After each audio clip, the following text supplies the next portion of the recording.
Times Square in the heart of New York City. Welcome to All Night with Joey Reynolds. Joey's guest tonight, journalist and best-selling author Jane Velez-Mitchell.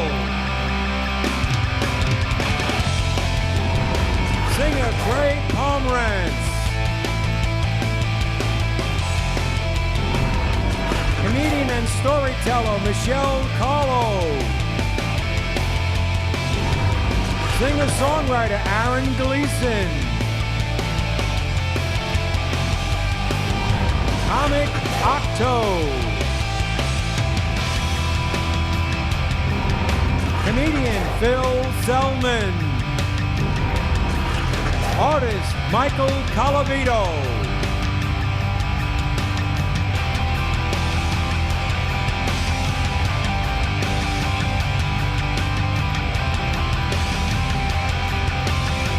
Ladies and gentlemen,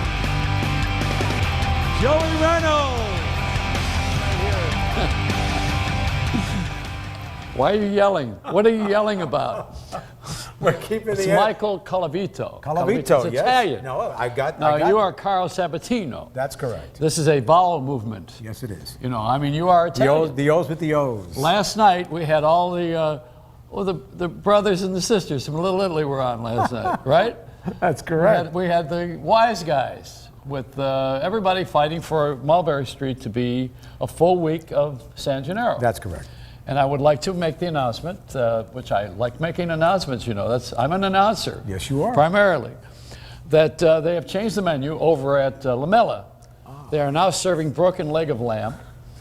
and because of the great menu there, you know, I was talking to Guido, who is the maitre d', and he has introduced something brand new.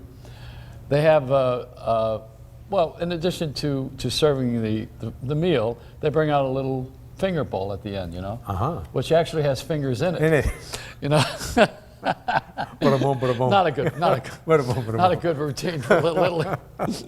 But you know, the Walk of Fame is in Hollywood, where you walk along, and at Grauman's Chinese, or Mann's Chinese, they call it now, and you walk along the boulevard there, and they have footprints. There's even Lassie is in there, Tom Cruise, and all the big stars. And someday your name will be there. No, in Jersey they want to do this. Really? Yeah. A little difference though. In Jersey they want to do this in Hoboken, where they have the Walk of Fame, and when you put your fingers in the cement, you feel other fingers.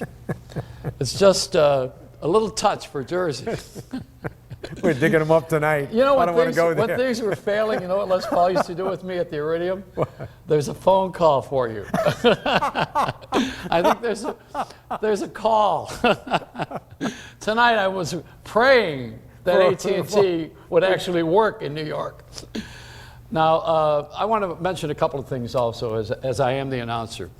The Toyota people, they have come out with the idea that their cars are sound and safe, and it never was an electronic device that went bad, but rather the floor mats. And the government has substantiated this after a year of looking into it.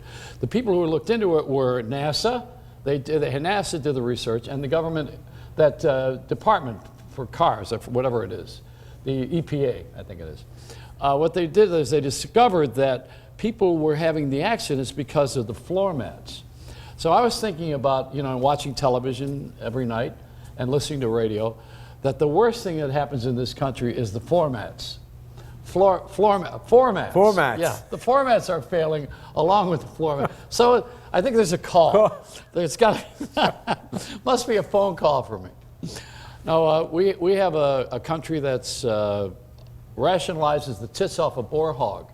Is actually what it does. You know, when we want to sell something, we sell it. When we don't believe in it, we don't believe in it anymore. The government today has made the announcement, and I think I announced this yesterday. The president wants to have direct access to digital television. That's correct. And so that he can make the announcement if there's a national emergency. They're afraid to make it because they're afraid there'll be a national emergency. People will take it seriously. He's going to have to actually make one. Today, they're actually implementing it, and they're using these digital channels, for which we are on one of them. Now, every digital channel, which is brand new technology and small spaced, is going to be on cable. So you're probably watching the show on one of the cable companies or Fios or one of the servers, wherever you live. we found out something. The reason I'm standing next to you, Carl, because you are such a good marketing guy and have had the experience with the King syndication as part of your resume and being the good salesman. We should share with the public something that they would never know from the press, something they would never know from the other television people, because it's a secret. And I want to share this with this audience here tonight. This show has ratings. We can't tell how or where they're from. That's correct. We're not supposed to reveal that, but we found out that, how do I say it without getting into trouble? There are ways of monitoring. This show actually has viewers. Has viewers. They're out there. And yes, it's they are. starting to pick up momentum. That's correct. Which is surprising all of us, because we didn't think that we were, we figured we'll start in a very quiet, organic, viral way, and we'll eventually pick up an audience. Numbers out of the gate, as they say. Well, like Soupy Sales used to do in the earlier days, and then Uncle Floyd, who was a cult following. I mean, everybody's had a little moment when you think you got an audience, and then you don't. Like Jay Leno last year, they had that big 10 o'clock thing that didn't go too well. It was a disaster. But yeah, but he's back, and he's back having ratings again. I happen to like Brian Williams, incidentally. I think he's terrific, the newsman on NBC. I think he's the best of all the network news people. I want to just mention that on my own little and the show highest here. rated of all of them as well. Is he really? 10 million. He's 10.1 really million. really good. He's very good. I like the way he handles everything. And I started to watch television again because of him and myself. So I think the two of us together should replace Regis. I think that's a good Brian idea. and Joey. The Brian and Joey show. All right, so we went outside today. Yes. We go out every day. And we make a collection of people who are hanging around the streets of New York and Times Square. And in this particular case, we went outside, and I was looking for victims. A really good show has volunteers. This one looks for victims. And I don't humiliate anybody. I'm not out there with trying to find that we're the dumbest people in the world. I look for bright lights. I want people to be just like Times Square. I want them to be half lit. So tonight, as we go outside, let's roll the tape on the Reynolds wrap here and see what we got. What did I find? Now we got over here Cool Breeze. He keeps trying to show up. Oh, wherever I am, you show up. You got to have that Obama shirt. Don't you have any other clothes? Yeah, this is one of the sweaters I work in. Did you ever wash this? Yeah, I actually washed it over the weekend. I've been knowing you 3 weeks, and you have that on every day. Yeah, this is a work shirt, man. I'm glad we don't talk about your underwear. Oh, no. You don't have Obama underwear, do you? Get some people here. Let's gather them around. I'll tell you what I want to do. Let's get some people. Let's form a little club here. You guys want to be on television? Oh, yes. What's your name? Elisa. Okay, what's your name? Anthony. And your name? Caroline. Allison. Madame Tussaud. Okay, now you're my crowd. You're my peeps. You know the lyrics to the Star Spangled Banner? No, sir. See, no one really knows it. I mean, you wouldn't do that on American Idol, would you? No way. No. And would you pick a Star Spangled Banner as your favorite tune? Any of you? Not a chance. All right. So see what's wrong with Christina's nothing. She was fine, right? She did what she's supposed to do, which is to blow the lyrics on a song that nobody can sing anyway. And I'm not being unpatriotic, am I? Absolutely not. Yes, I am. Turn around. Look at there. See Bill Maher? See that big sign? Yes. There's a lot of makeup on. Yeah. CGI. Exactly. Now, do I have any makeup? No. Do I look okay? You look fine. Would you like to see my face that size? Sure. Yeah. You're a liar. Now, Ross over here is a stand-up comic. I don't want to say Bill Maher's an egomaniac, but his head in that poster is actual size. Oh, this is the wrong crowd. So, and if you tune it on later on, guess who's going to be on? You will. No, you will. Oh, we will. So thanks. Midnight to 2? Midnight till 2. Okay. All right? And forget Bill Maher. Make the sign of the cross and back up. Quickly. The HBO, I believe the BO part.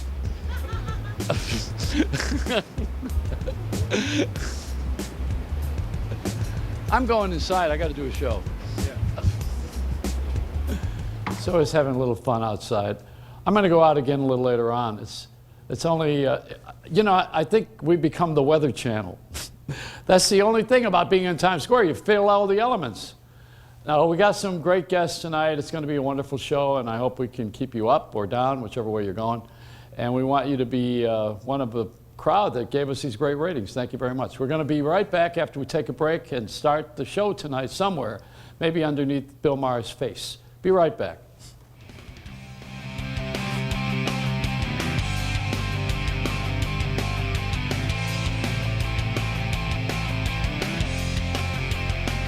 Hi, Joey.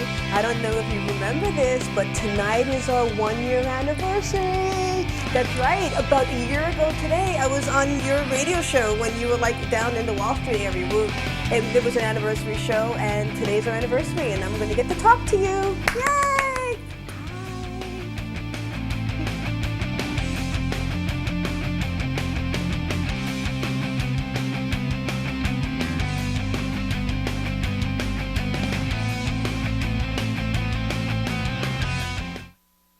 When New York celebrities have something to say, they head for the stoop. This is my stoop. I gotta come to the stoop. Talk Stoop. I feel like we're so close that we could kiss. This is a whole other kind of stoop. It's where Cat Greenleaf gets people talking. What? Really? Yep. That's amazing. Yes. Listen, Naked. Do you mind if I call you Naked? Tell me something good. The best of New York on a stoop in Brooklyn. The celebrity butts that have graced the stoop. Talk Stoop, weeknights at 8 on New York Nonstop. Sponsored by Cozy. Life should be delicious. I'm an anchor and a pilot. I am passionate about chocolate. I am a ballerina. I'm the daughter of a jazz musician. I am a 4-time New York Golden Glove champion. I'm my grandpa. Yeah, I'm a grandma. I'm interested in the story behind the story. I'm making this look natural. I am glamorous. I am an anchor and a blues girl. I am all about my craft. I am New York. I am New York. I'm a New Yorker. I am New York. I am New York.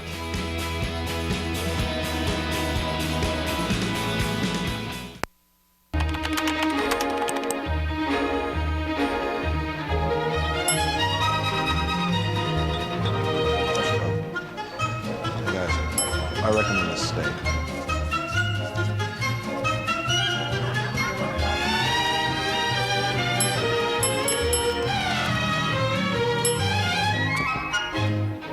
This place is I recommend this place.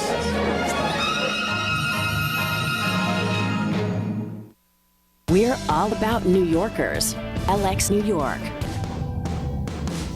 It's the story of the moment. A taste of the best. It's opening night. A helping hand. The characters of New York. The spirit of New York. Told our way. LX New York. Weekdays at 5. We're all over town.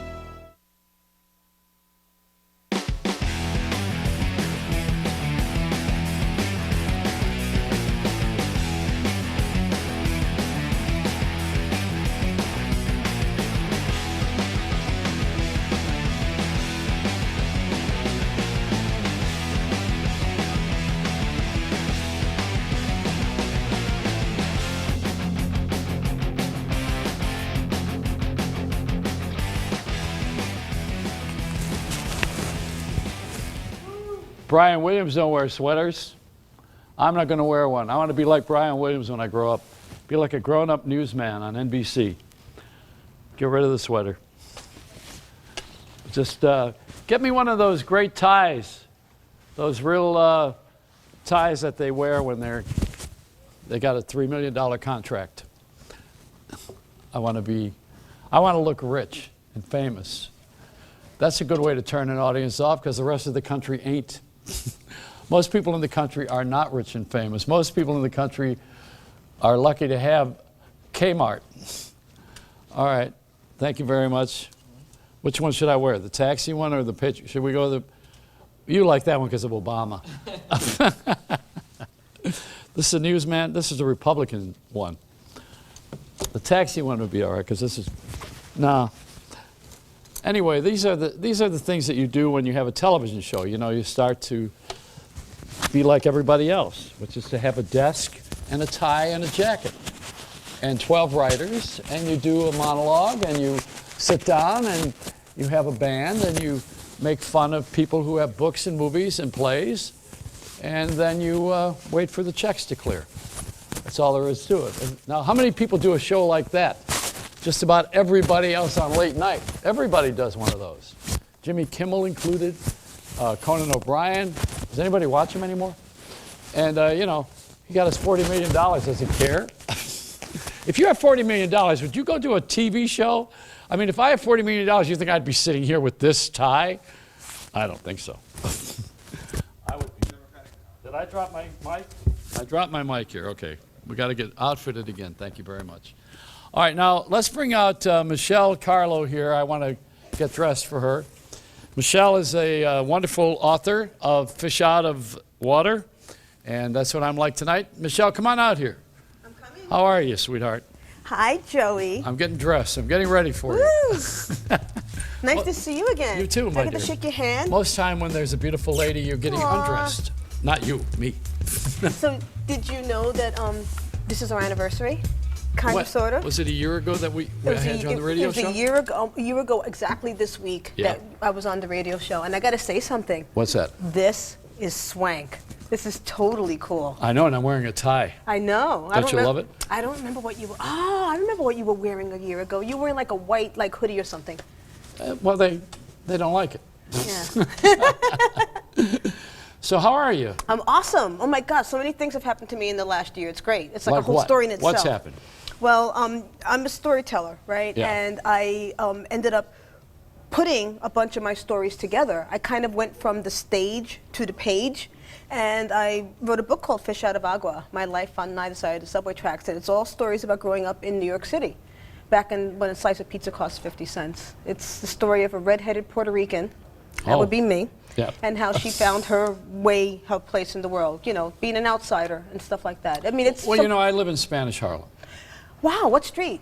Oh, I don't want you to can't tell say. that on the Oh my air. God. All right, that's true. 114th. Oh. But you know, when the band follows me as I'm walking up and down the street, you know, and they play Spanish Harlem. You know, I have a little trio.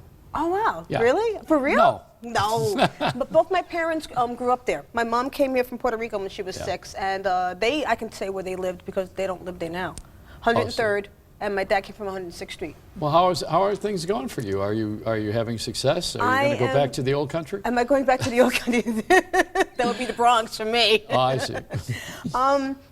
Well, people are responding to Fish Out of Agua, which really, it's kind of amazing because when you put something out there, anything, I mean, I think if you're a musician or a painter or an actor, you do a piece of work and you never know how people are going to receive it, right? All you could do is do the best you can with what you've been given because, you know, I put blood on every page. Every time I would go up and tell a story, it would be all things from my life. I think somebody's flashing us. Hi.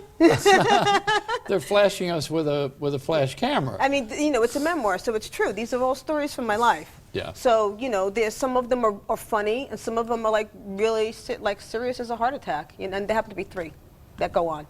Oh yeah. So you believe in the Father, the Son, and the Holy Ghost? I guess maybe. Well, they say comedy happens in 3s too, doesn't it? They do? Yeah. Like Then what? they also say comedy is tragedy plus time. Who That's said true. that? I don't know, but Somebody whoever famous was said that. Who said it? someone It was really like totally, stupid. Yeah, totally.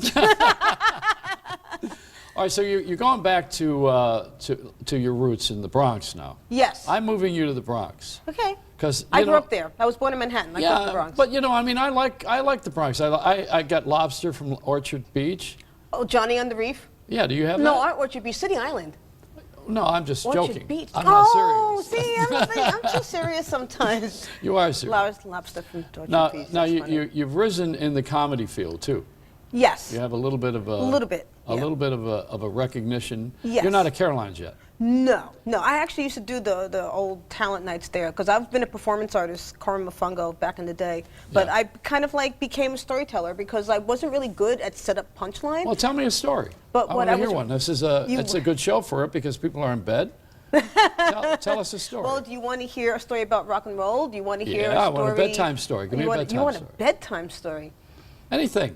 Whatever you want to tell me. Go ahead. Well, there I was sitting in my half bedroom on the top floor tenement walk up in the Bronx waiting for the 70s to be over.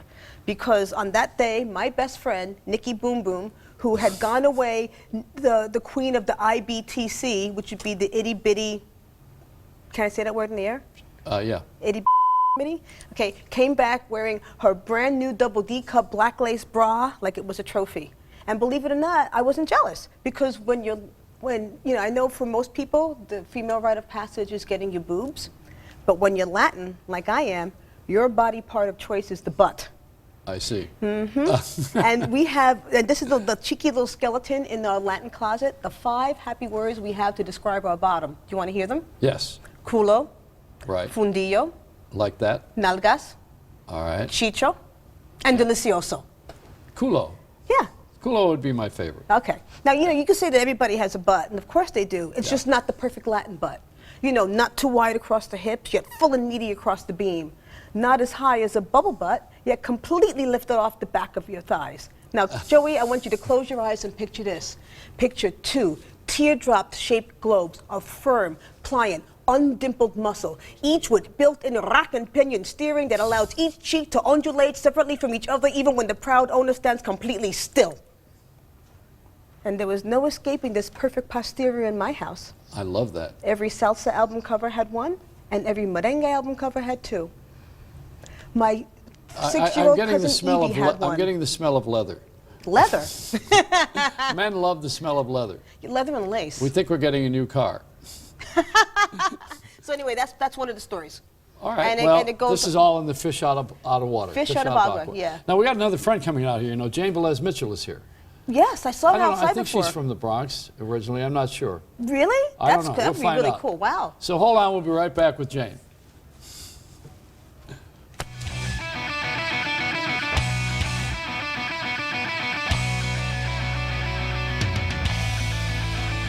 I think she's Puerto Rican.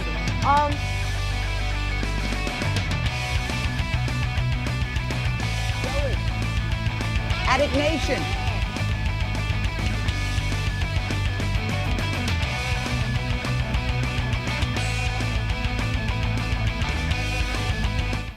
Hi, I'm Howard Dvorkin, the founder of Consolidated Credit. For almost 2 decades, Consolidated Credit has helped millions of Americans just like you.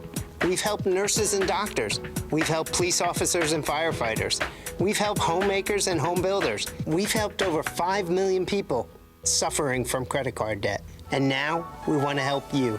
Consolidated Credit is the one company you can trust. Our exclusive Freedom Quest program can help you find options and solutions to your financial challenges. We can reduce your monthly payments by up to 50%, consolidate your bills into one easy payment, save you thousands in interest and fees, and help you get out of debt fast. When credit card debt is the problem, we're the solution. We've helped over 5 million people. Let us help you. You're one call away from financial freedom. Call Consolidated Credit now. 1-800-440-2181. 1-800-440-2181. Picture wonderful guests, terrific music, and comics that are really funny, and a host that's okay. That's me, Joey Reynolds, on NBC's New York Nonstop, and what the show is called is All Night with Joey Reynolds. We're actually doing the show from the NASDAQ market site, which is at 43rd and Broadway in Times Square. This is a show worth staying up for all night with Joey Reynolds on NBC's New York Nonstop. Bam's Auto Body, located on Liberty Avenue in Ozone Park, is a one-stop shop equipped with all the latest technologies to fix your car or truck right the first time. We work with all major insurance companies and specialize in collision, theft, and vandalism repair. Call anytime to check your vehicle status. Speak with our dedicated and knowledgeable staff. We offer a 100% written guarantee on all repairs and a lifetime warranty on all paint repairs. Bam's Auto Body. We'll get your vehicle fixed, no matter what.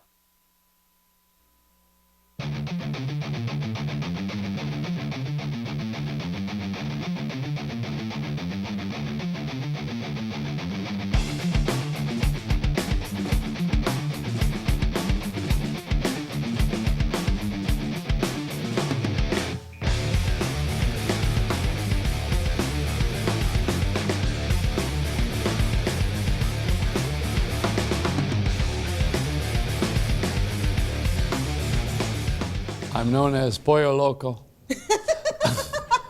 So we're going to bring Jane Velez-Mitchell out here. Jane, come on out here. Move your culo. Oh, no. I And I said the little words from the closet. No, forget it. Hello, my dear. Hi, Jane. Nice Well, to you're a meet you. television star. Mwah, good to see ya. Don't mess my makeup. Oh, I know. You got so much of it on. Thanks. They're going to use a spatula to make me look hours younger. So, Jane. Nice things you got here. Do you know each other? Thank you. We do now. Yes. All right. Now, you're on television? Yes, sirree. Where? I'm on HLN. CNN Headline News is what they used to call it. Now they call it HLN. It is a sister network to CNN. Yeah. And I'm on the air at 7 p.m. Eastern every night. Monday, Tuesday, Wednesday, Thursday, Friday, Saturday. Did you go to Egypt for a good beating? No, I didn't. I can get a good beating right here in New York City. Why leave the house? Exactly. That's my philosophy. So you got a book too. I do. It's called Addict Nation, and it's just come out. And You it's don't have to really hold for- that up. Well, I do. That's Any my chance job. I get. Give it to me. Here you go. Yeah, I want people to read it because it's an intervention for America. I'm a recovering alcoholic, and Oh knock on God, wood. no, not another one. I know, but we're getting more and more people in recovery. It's great. 16 years in April, and Keep coming back. yeah, after a few years, I started looking around and noticing that, hey, all my friends and neighbors seem to be addicted to something. There's one lady who's eating too much. She's gaining weight. The other one seems to be popping pills all the time. She says she has a backache. She's always slurring her words. The other one's shopping too much, always walking around with bags that she's... And really, we live in an addictogenic society where we are told, if you buy this, if you wear this, if you eat this, you'll be happier. And you know, Joey, it doesn't work that way. It's an inside job. Yeah. And I've been in recovery for a number of years, which I think everybody knows on the air. Mm-hmm. And I have had, my daughter was here the other day. You know, it's a family disease. Yes. And not every kid gets it, but one of them got it in my family. The germ, I call it the germ. I said, you have the germ, the gift. Yeah. But you know, when you have the sobriety to go along with the experience of having been using or abusing, which is actually a better word. Yeah. Then it's joyful because you got something to give others hope for. That's what you are all about right now. I mean, you know, for you to come out and say you are recovering or anything. But I'm not just a recovering alcoholic, I'm a recovering sugar addict. And I also gave up meat and dairy products. And I also gave up smoking. And I also gave up sugar. So I really did go through this process, and it continues every day, as you know. All you get is a daily reprieve, where I started to realize addicts drive different cars, but they're all headed to oblivion. It really doesn't matter what our substance is or our behavior is. If we're using it to escape and suppress pain, then we're using it addictively. And that's what Addict Nation's about. It's an intervention for America, so that anybody out there who is doing something that is self-destructive and they can't stop themselves, and they say, I won't do it again, or I'll only do it on weekends, and it doesn't matter whether it's eating, shopping, pill popping, cleaning too much, which is an addiction, and I go through that in my book, there's a way out. Well, you know, if you say my book one more time. Well, how about if I say Addict Nation? Yes, that's fine. Well, you know, this is the way people book you on shows, you know. I mean, you know that because you do one. Well, look, sometimes it's okay, I've actually gone on shows where I've talked about the book the whole time and realized I didn't mention the book, so how are people going to get it? So I have learned to do the opposite, only because if people are listening and they go at home, wow, that's something I need to check out, they got to know what to check out. Well, I'm a 12-step guy, and if it ends in A, I go to the damn meeting, no matter what it is. I mean, we shift our addictions. Yes. And the nation is addicted right now to political talk shows. It's true. We're addicted to a lot of things. Gossip. We're addicted to those shows that are on after the news, mostly. You know, Extra and Garbage Can or whatever it's called. We're addicted to porn. You make a really good point, because I think a lot of times when people give up one thing, they have to fill up the void in another way. So, like, you've heard of people that give up smoking and all of a sudden they gain 50 pounds. Or somebody gives up shopping and then they start, like, a porn addiction, or, like, sugar. And you never think about sugar being an addiction. When you think about, like, sometimes if you have a coffee with 2 sugars, you drink a couple of Snapples, you drink soda, you eat cake, that's like eating, like, a whole, like, half a bag of sugar every day. I'm addicted to Pepsi until they stop paying. Oh, gotcha. Well, look. No, you know what? Trash TV, that's an addiction. Well, the president has 1 year without smoking today. Really? Yeah, it's Good 1 for him. year, and he's Good been for him. quiet about it. You know, he's been quizzed about it, but he got quiet about it. Yeah. And he's I think he's a pretty open guy, but that's been a secret. And you know, we are only as sick as our secrets. You know the saying. That is for sure. And is that in your Addict Nation? Oh, yeah, absolutely. Because philosophy? addiction comes packaged as lies. That's how addicts roll. They lie. They lie about everything. And it's not just the boozer who has the bottle in the medicine cabinet. It's the closet eater, for example. Right. It's the person who is shopping and sticking the stuff that they bought in the closet, because they don't or want the their attic. husband or Exactly. their wife or girlfriend to know that they bought all this junk. Exactly. And I do feel that, as you know, Joey, the 12 steps is for everyone. Yeah. And so that's the whole point, is to expand. This is the first time in human history that we have these steps that can help us dig our way out of self-destructive behavior. Why not share it with everyone? Why not give everyone the chance to experience the promises that if you do work this and you get on the spiritual beam and you make amends and you do your inventory, that you actually can be happy, joyous, and free without all that. Can I say crap on the air? Yeah, you sure can. Crap. You can do that on CNN too. If I can say you can say crap. Oh. All right. So now, when you have this job that you have, you're going to be on in the morning. So you're up late with us right now. Are you on in the morning, or you just go to work in the morning? No, I actually have to do something for another show in the morning. So I'm on, actually promoting my book tomorrow morning. So I have to go to sleep a little bit early. I've learned as a recovering alcoholic, I can't push it both ways. Like the old alcoholic mentality would say, oh, I'll stay up till 4 in the morning and I can still get up at 6:30. But I know better now. I know that I have to take care of myself. And so I try to set boundaries so that I can actually make sense when I speak in the morning. Well, Jane, let me ask you this. Do I look like Brian Williams? You look like Brian Williams, maybe older uncle? Brian's a great guy, though. I remember him for a long time ago. We worked at WCBS back in the 80s together. I like He's him. a sweetheart. I said that earlier on the air tonight. I don't mind saying that. It's okay to like somebody on the air, isn't it? Hey, yeah. I mean, why we're not? supposed to hate we all everybody. have to be catty and mean. Oh, I shouldn't say catty. That's speciesist. Yeah, that's true. Yeah. Well, I'm appreciating that you stayed late with us, because I know you got an early thing. Because I love you. Oh, well, you're great. And we had a late start. But I hope that my people will buy your book. And then I hope you'll take this Fish Out of Water book and Agua. Fish out of agua.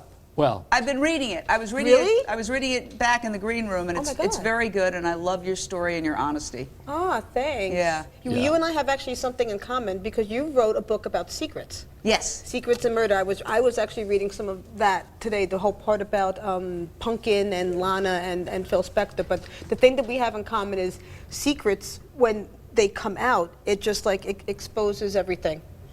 It's a joy to expose a toxic secret. Yes.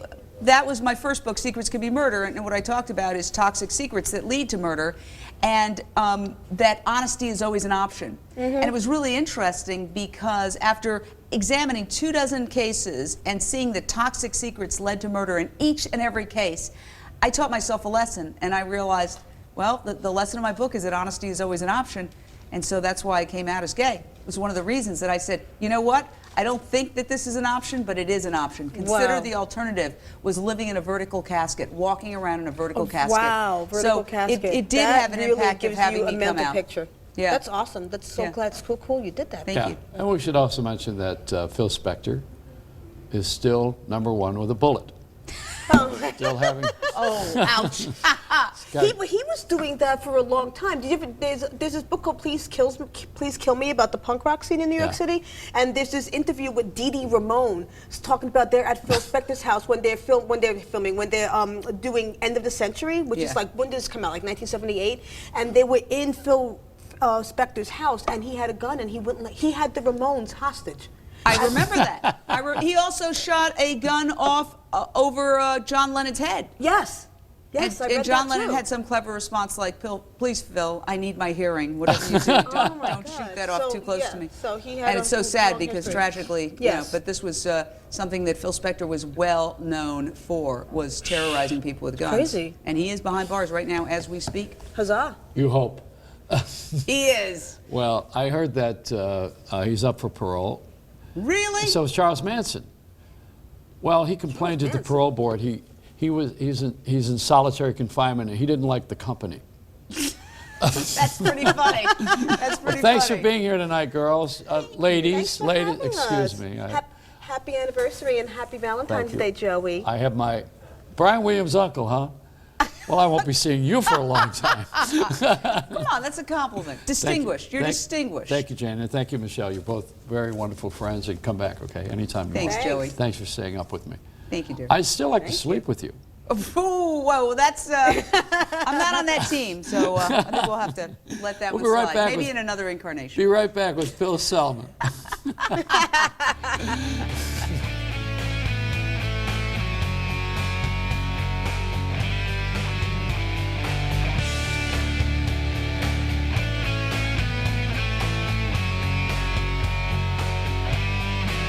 Hi, I'm Phil Selman, and I am a comic. Am I on intervention, or is this Joey Reynolds all night?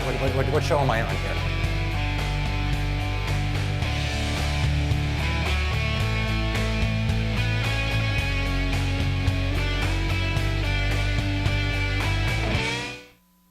Hi, I'm fitness celebrity Jennifer Nicoli.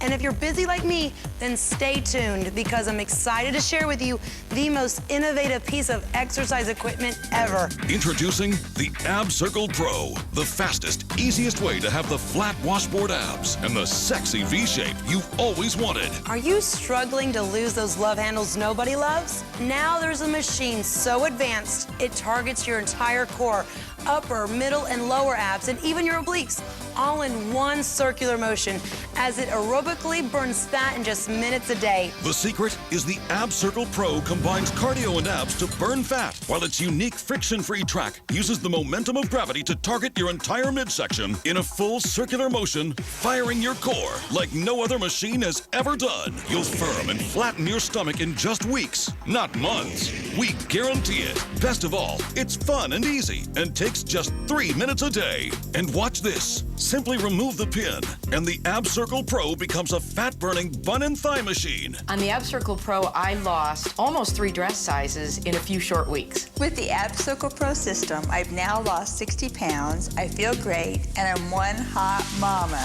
And now, through this exclusive TV offer, the Ab Circle Pro can be yours to try in your home for 30 days for just $14.95. And if you call within the next 10 minutes, we'll send you Jennifer Nicoli's complete Lose Your Love Handle system, which includes our 3-minute express workout and nutritional guide, absolutely free. That's everything you need to transform that body from flab to ab. You have nothing to lose but inches, so pick up the phone and call now. Call 1-800-709-1301 to try Ab Circle Pro for $14.95 plus shipping with credit card order. Call now for a free upgrade to priority processing so you'll get your Ab Circle system in 7 to 10 days or less. That's 1-800-709-1301. Call now.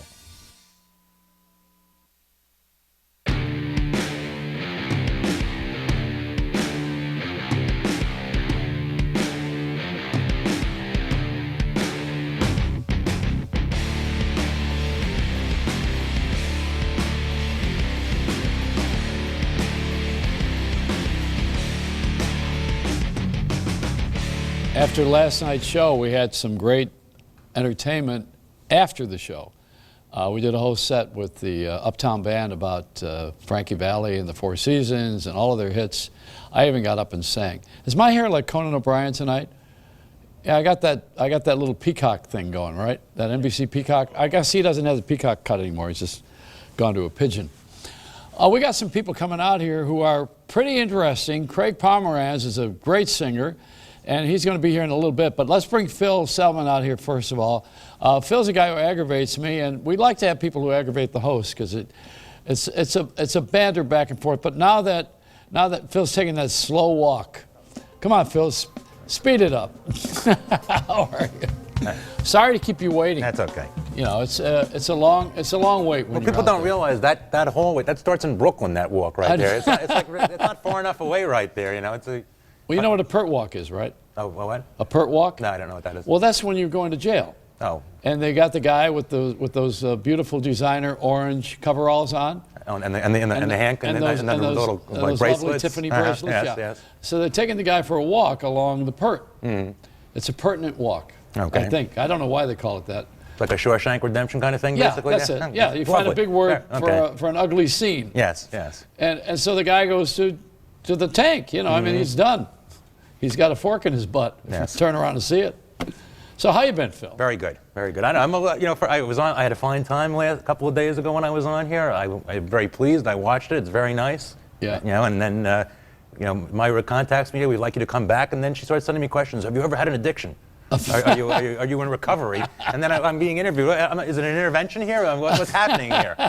Maybe this is just all for me. Maybe it's not even the show. Maybe we're trying to tell me something here. But we know I stopped that. We stopped that, and I'm.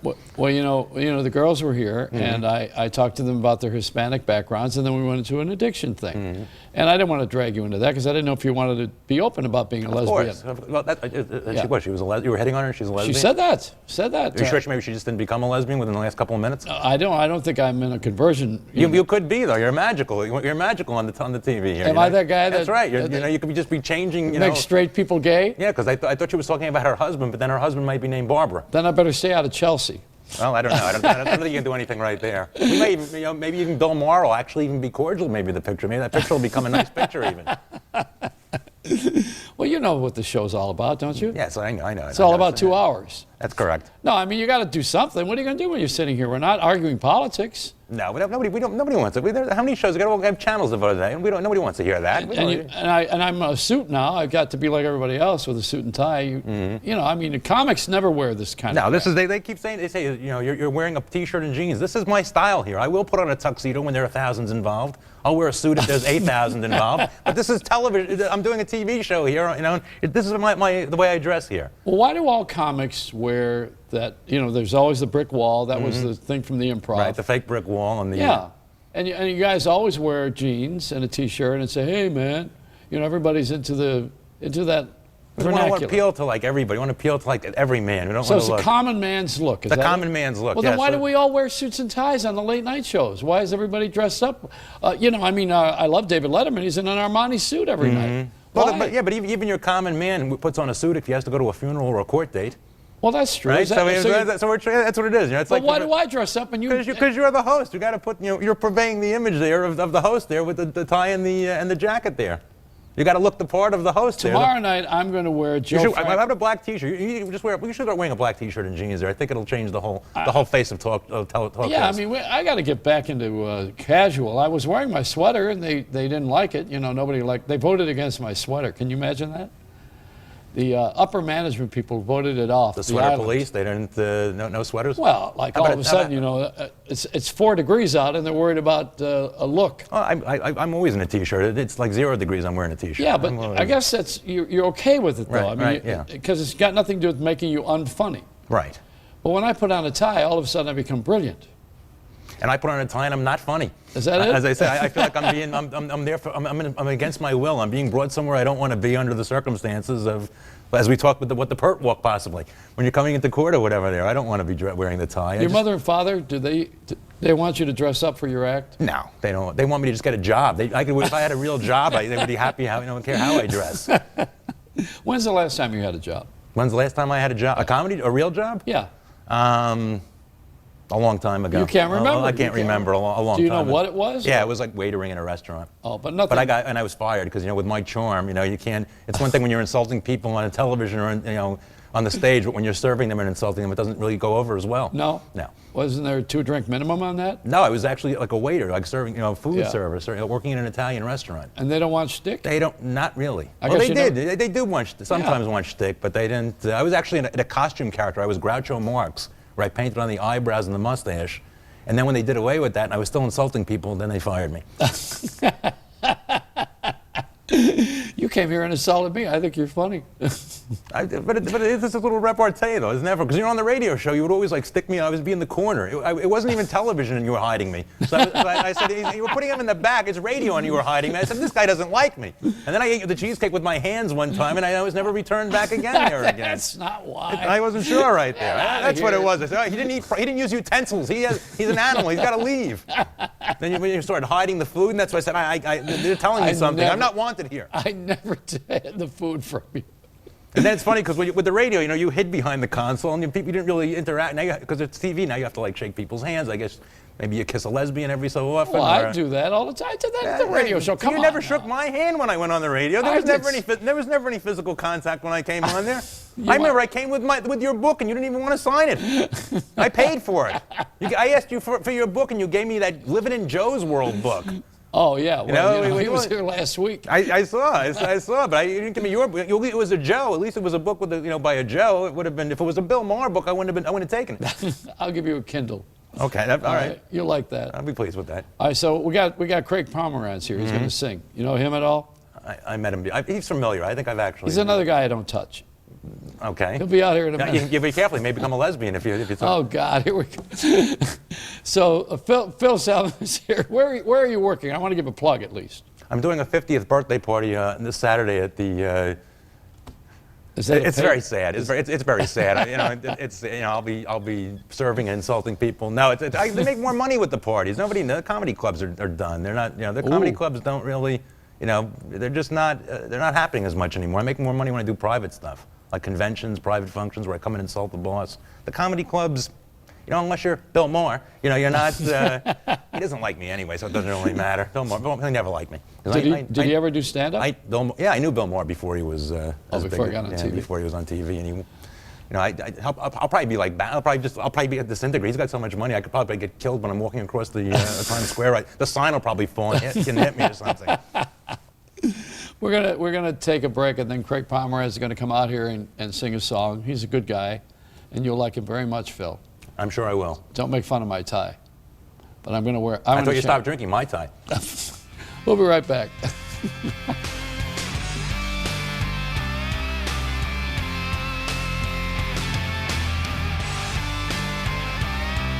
Joey Reynolds is back on the airwaves, and we are better for it. Bam's Auto Body, located on Liberty Avenue in Ozone Park, is a one-stop shop equipped with all the latest technologies to fix your car or truck right the first time. We work with all major insurance companies and specialize in collision, theft, and vandalism repair. Call anytime to check your vehicle status. Speak with our dedicated and knowledgeable staff. We offer a 100% written guarantee on all repairs and a lifetime warranty on all paint repairs. Bam's Auto Body. We'll get your vehicle fixed, no matter what. Computer problems? Not a problem for Computer Haven. At a loss at what to do when a computer malfunctions or that inevitable virus strikes? Then call the guys at Computer Haven, the safe place for all your computing needs. Experts in computer and laptop repair, upgrades, and new custom-built PC desktops and Macs. Give us a call today, 732-264-1100, or visit us at computerhaven-nj.com. Picture wonderful guests, terrific music, and comics that are really funny, and a host that's okay. That's me, Joey Reynolds, on NBC's New York Nonstop, and what the show is called is All Night with Joey Reynolds. We're actually doing the show from the NASDAQ market site, which is at 43rd and Broadway in Times Square. This is a show worth staying up for all night with Joey Reynolds on NBC's New York Nonstop.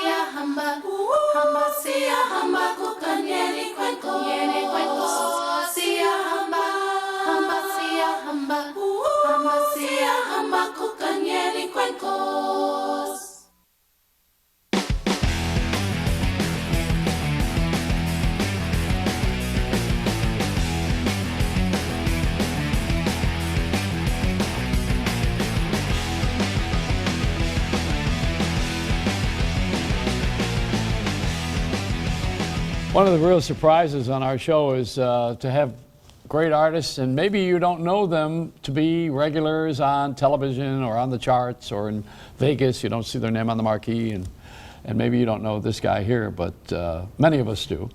And I hope more will come to see him. Craig Pomranz is here, and he's just one of my favorite artists. He's a great singer. You're going to love him. But the fact of the matter is that he's doing something unthinkable. He's going to sing Let It Snow. This year, it's not one of our favorite songs. Here's Craig Pomranz. Brought my band with me somewhere.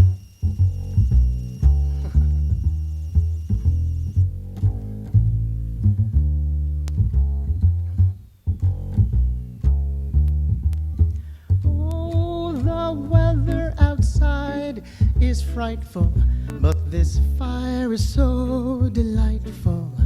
And since we've no place to go, let it snow, let it snow, let it snow. It doesn't show signs of stopping, and I've bought some corn for popping. The lights are turned way down low. Let it snow, let it snow, let it snow.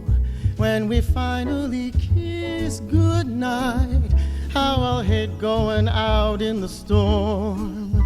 But if you really hold me tight, all the way home I'll be warm. The fire is slowly dying, and my dear, we're still goodbying. But as long as you love me so, let it snow, let it snow, let it snow. Should we dedicate this to the sanitation workers of New York City, plowing the streets? When we finally kiss goodnight, how I'll hate going out in the storm. But if you really hold me tight, all the way home I'll be warm. I'll stay warm. The fire is slowly dying, and my dear, we're still goodbying. But as long as you love me so, let it snow, let it hail, let it sleet, it's all sweet. Let it snow, let it snow, let it snow.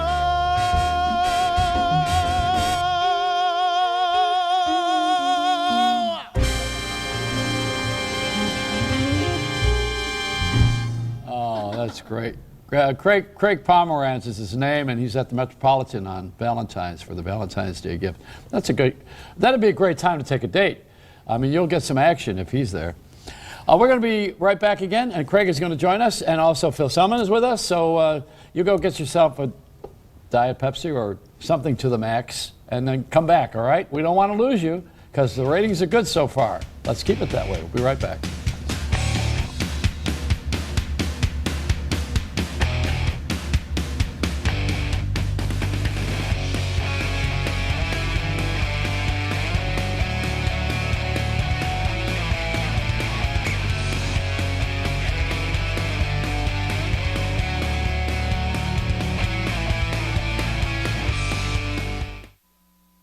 Hi, I'm fitness celebrity Jennifer Nicoli. And if you're busy like me, then stay tuned because I'm excited to share with you the most innovative piece of exercise equipment ever. Introducing the Ab Circle Pro, the fastest, easiest way to have the flat washboard abs and the sexy V-shape you've always wanted. Are you struggling to lose those love handles nobody loves? Now there's a machine so advanced, it targets your entire core, upper, middle, and lower abs, and even your obliques, all in one circular motion as it aerobically burns fat in just minutes a day. The secret is the Ab Circle Pro combines cardio and abs to burn fat, while its unique friction-free track uses the momentum of gravity to target your entire midsection in a full circular motion, firing your core like no other machine has ever done. You'll firm and flatten your stomach in just weeks, not months. We guarantee it. Best of all, it's fun and easy and takes just 3 minutes a day. And watch this. Simply remove the pin, and the Ab Circle Pro becomes a fat-burning bun and thigh machine. On the Ab Circle Pro, I lost almost 3 dress sizes in a few short weeks. With the Ab Circle Pro system, I've now lost 60 pounds, I feel great, and I'm one hot mama. And now, through this exclusive TV offer, the Ab Circle Pro can be yours to try in your home for 30 days for just $14.95. And if you call within the next 10 minutes, we'll send you Jennifer Nicoli's complete Lose Your Love Love Handle System, which includes our 3-minute express workout and nutritional guide, absolutely free. That's everything you need to transform that body from flab to ab. You have nothing to lose but inches. So pick up the phone and call now. Call 1-800-709-1301 to try Absicle Pro for $14.95 plus shipping with credit card order. Call now for a free upgrade to priority processing so you'll get your Absicle system in 7 to 10 days or less. That's 1-800-709-1301. Call now.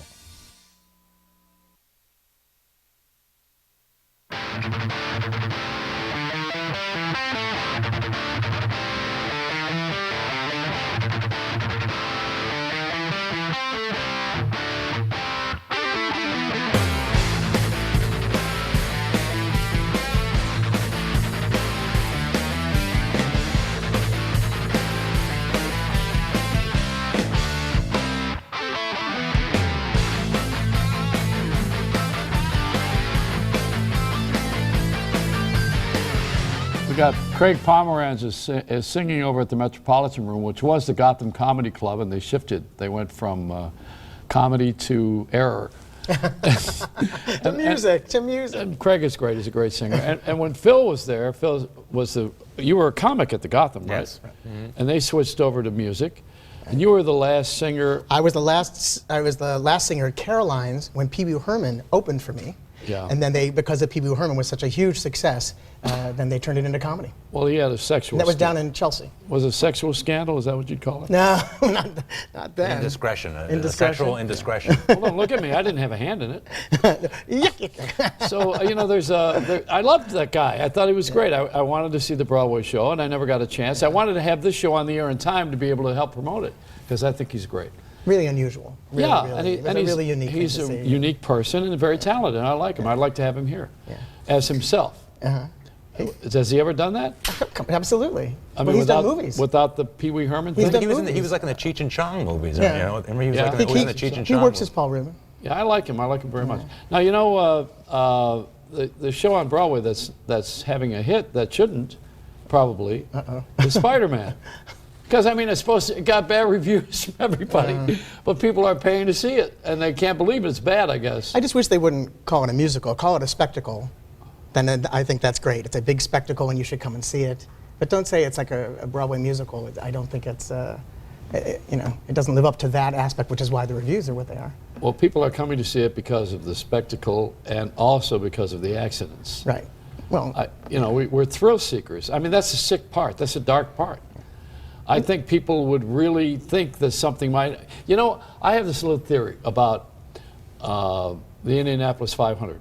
I think people are there to see the accident so they can go, ooh, and be amazed, rather than the actual race. In general. Yeah, because when the cars are doing well, it's not exciting. Yeah. It's exciting when something goes wrong, like this show. Right, Phil? That's correct. Or hockey, where people want to see people fighting. People want to see fighting and carnage and death and, My comedy, there's always a chance of that. I could alienate somebody at any time and they could shoot me. It's the same idea. I'll fly around. I'll put a mask over my head. I'll do that if necessary. I'll jump table to table. Well, at the risk of sounding like a bad host here, which I'm going to take that chance, you remind me of Johnny Mathis. That's not a bad thing. No, I mean, I think it's a great thing. But I don't want you to be offended because, when you tell somebody they sing like someone else, they think they're totally unique. And you are unique in many ways, but I think there's a Mathis quality to you. I think there's a timbre and a highness to when I sing that high. And I don't think anybody else sounds like him. I've never heard anybody have that range, maybe, or whatever it is that you could do. Chances Are, Misty, or Oh Holy Night. And he's going strong. He's been doing concerts right and left. And he's a friend of mine. He's probably going to hate me. Is he coming Monday night to see my show? No. He'll be here on the Jewish Hour. He was an Olympic swimmer. No, really? Yeah, and he lives above Sunset Strip in Hollywood and has an indoor pool. And he's lived very modestly for a guy who's was the guy that made Columbia Records what they became, a record club. I had no idea he was an Olympic swimmer. That's so interesting. Yeah, and he was very shy. He used to never talk to anybody. On stage, they'd have a pin spot on his face only. He would never chat between songs. He was not that kind of a delivery. It was not. Was that his choice, or? Yeah, well, he was timid. Okay. Timid. He had no personality on stage, besides the songs. And these are the early. I mean, this is the early days. Then he started to do the Tonight Show a little bit. You see him every once in a while. So did Uncle Dirty. Yes. Phil, we know Uncle yes, Dirty. Of course, Uncle Now Dirty. you know what happened to him? Craig? No, I don't. You know Uncle Dirty is? I don't. I'm sorry. His real name is Robert Altman, but of course Robert Altman, who was the director, Robert Altman, so then he became Uncle Dirty. I got it. Well, Uncle Dirty, my favorite joke that he's totally unique, and he was George Carlin's favorite comic too at one time. He came to my birthday party, Uncle Dirty. Did he? Yes, he did. Not George Carlin. No. But Dirty says that his father was very cheap. He says, you know, I spilled the iodine one day out of the medicine cabinet. My father made me cut myself. Well, you like that, no? I think it's funny. You've heard it before? I'm laughing. Yeah, this is your idea of an uproar? That's an uproar. That's an uproar. Well, but yeah, that's enough. So Dirty was on the Carson show, and he was, unfortunately, he was really good. And he killed, as they say in the comedy business. Mm-hmm. So Carson called him over to the seat next to him, which he didn't do except if you were really terrific, right, Phil? Yep. That's what not that I would know about, but just from watching it, of course. When you're really great, then he would move you over to the chair and celebrate you. So he was there sitting next to him. Unfortunately, also, that night was Billy Graham's appearance, who was next to him. And Dirty thought that he would take a shot at the minister's shiny suit and where did he get his money from. And he thought that that was going to be uniquely clever. And you never saw him again. That was the end of his career. Yeah.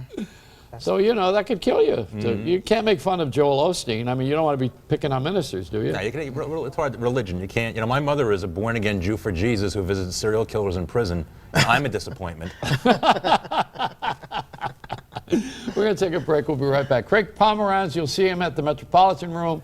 And Phil Selman is working a 50-year-old's birthday party in Fork River, New Jersey. Be there. He's going to blow up balloons and make little doggies out of them. We'll see him at Chuck E. Cheese as well. Be right back.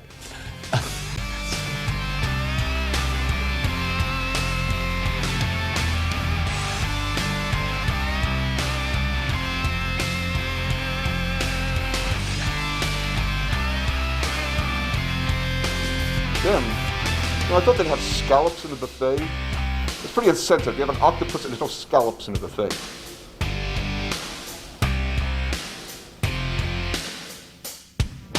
When New York celebrities have something to say, they head for the stoop. This is my stoop. I gotta come to the stoop. Talk Stoop. I feel like we're so close that we could kiss. This is a whole other kind of stoop. It's where Cat Greenleaf gets people talking. What? Really? Yep. That's amazing. Yes. Listen, Naked. Do you mind if I call you Naked? Tell me something good. The best of New York on a stoop in Brooklyn. The celebrity butts that have graced the stoop. Talk Stoop, weeknights at 8 on New York Nonstop. Sponsored by Cozy. Life should be delicious. I'm an anchor and a pilot. I am passionate about chocolate. I am a ballerina. I'm the daughter of a jazz musician. I am a 4-time New York Golden Glove champion. I'm my grandpa. Yeah, I'm a grandma. I'm interested in the story behind the story. I'm making this look natural. I am glamorous. I'm an anchor and a blues girl. I am all about my craft. I am New York. I am New York. I'm a New Yorker. I am New York. I am New York.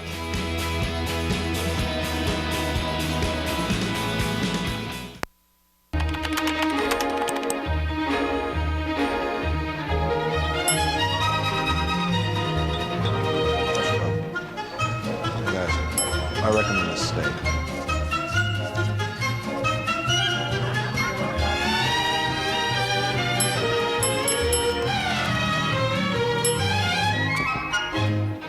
This place is I recommend this place.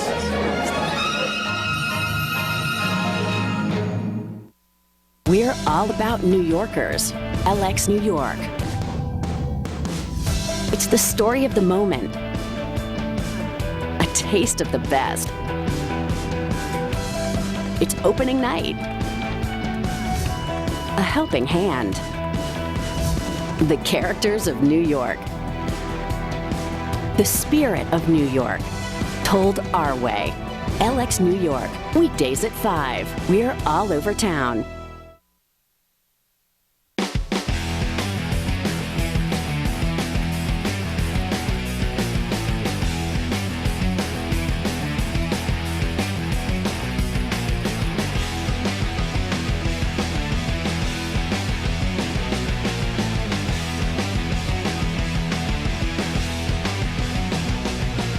You never know who you're going to run into. You may even run into me one of these nights with my Reynolds wrap. Tonight we went outside again and we were fishing. I was looking for Well, you know, we don't have any writers. And let's face it, I mean, radio and television is an exploitive medium, especially radio, where they don't really do dramas anymore. They play records that they didn't make. They take phone calls from people who are mad. They take newscasts from networks. So the radio people essentially are carriers of germs. And the television people, you know, they don't want to do these shows anymore either because they cost money. So they put a lot of authors on and people who are promoting something. So what I do is I go right out to the streets of the people and I figure let's make a show out of the regular folks because there's fun in fame. And I think most people like to have fame, but they don't know that there's a price. Before you become Oprah-sized, you got to put up a lot of crap. And then you'll have somebody, when you are Oprah-sized, stick their nose in your salad and you never have any peace and quiet. You spend the rest of your money trying to get away from all that. So in that configuration, we went out to the street, and here is our Reynolds rap. Got to move fast out here. It's wait a minute. This is my neighborhood, and there's something new in the neighborhood. Who was it we had here? Batman, right? Batman. But this is a new villain. Who are you now? The Octopus Demon. The Octopus Demon. You know, everybody's working Times Square these days. Do you get money for this? Yes, I'm the naked singing octopus demon sometimes. I see. Do people actually give you money? You have no hands to collect. What are you looking at? Come over here. I'm staring at him too. I don't know who this guy is. Who are you? I don't know you either. Who are you? Kevin. Hi, Kevin. I'm Joey. How are you? You see this guy over here? Yeah, I see him. You want to give him some money? Something. You don't want to give this guy money, do you? No. I don't either. We need to go Red Lobster. I think there's one over here. Oh, the Red Lobster? Yeah, that's unique. Our space is right around here. The NASDAQ space is right on the corner here. You can show them on the camera.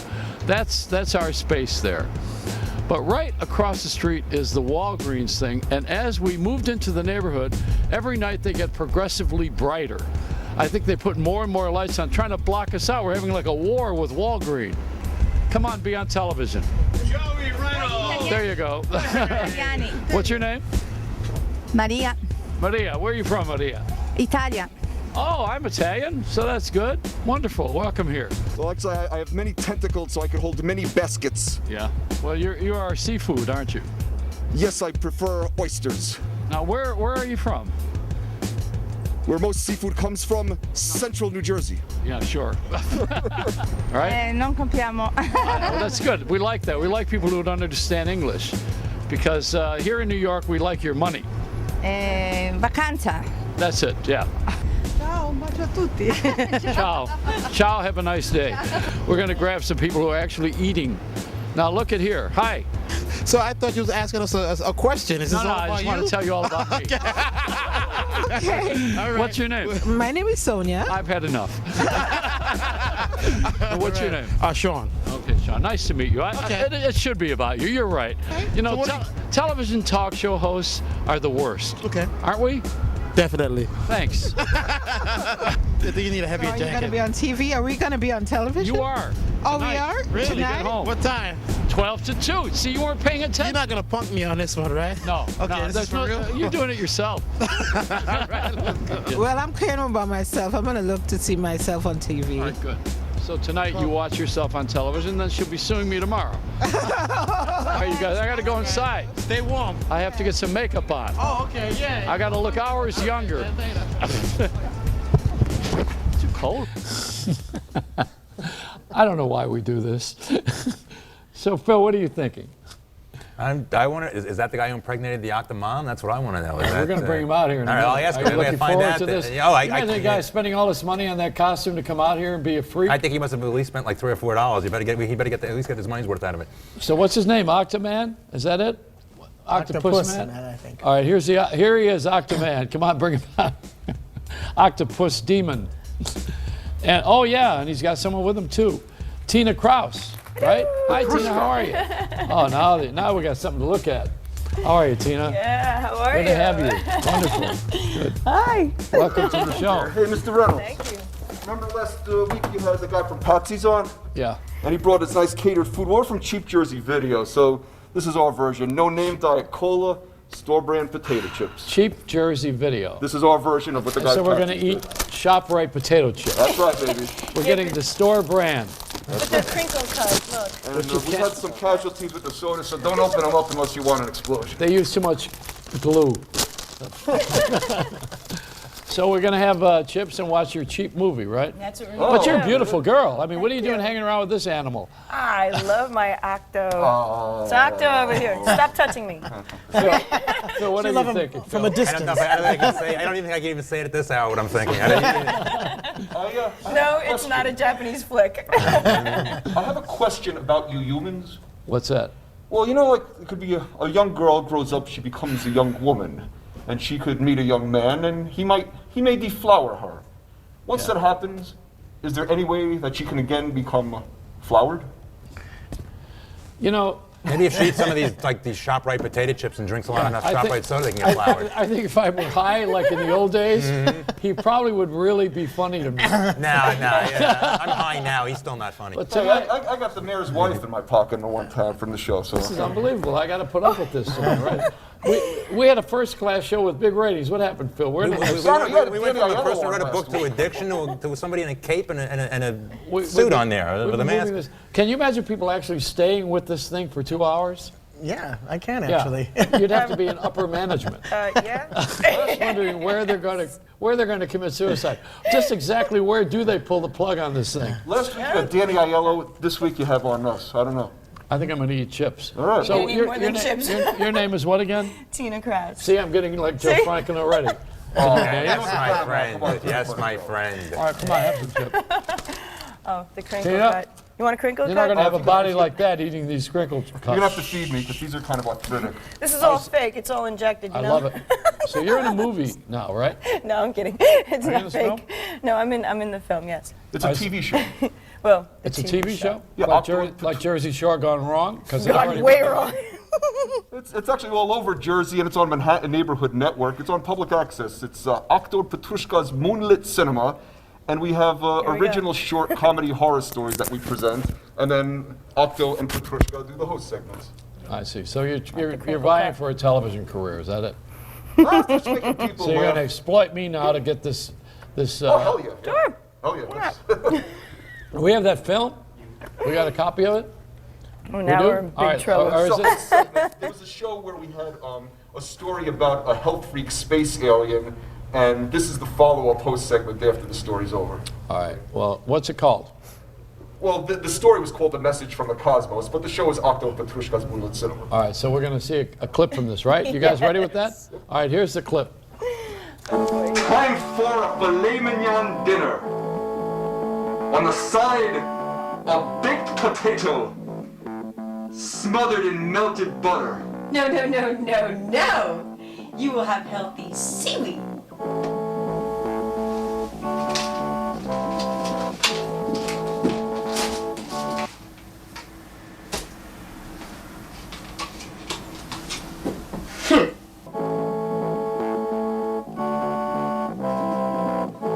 Now eat your seaweed. Later we will do laps in the indoor pool.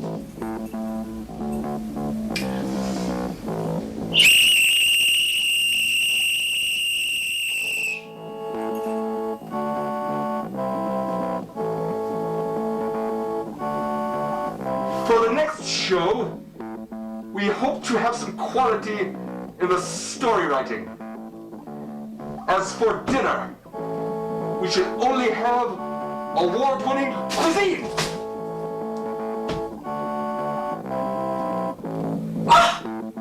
Oh, you bad octopus! Huh. That's our show for tonight. See you next month.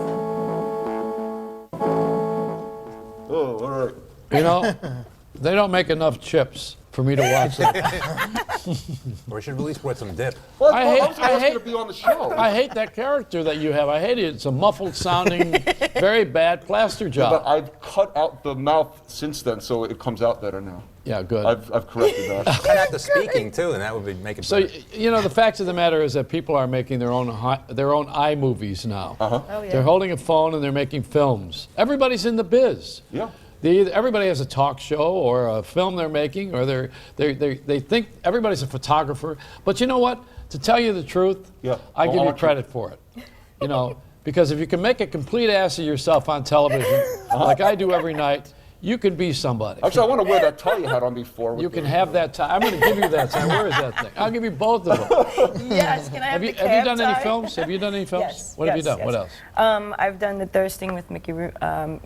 Mickey Rooney. Jeez, that's... Yeah, I'm friends with him now. Yeah, see, ask him about it. He'll tell you, oh my God, I hate that film. He's a great actor. He is. He's excellent. He's one of the greats. Mickey, well, when he comes to New York, he'll be on the show here. He's 90 years old. Oh, I know he is. And he married Jan Chamberlain, who's a country singer. Yep. Now, Yes. I could tell you a story, but I don't know if we got time. We got time for one of these Mickey Rooney stories, you guys? Do we? I don't know what kind of time. There's a lot of Mickey Rooney do? stories. All right. Mickey's a fan of the sea creature, so I like him. Mickey would probably throw you right out of the film.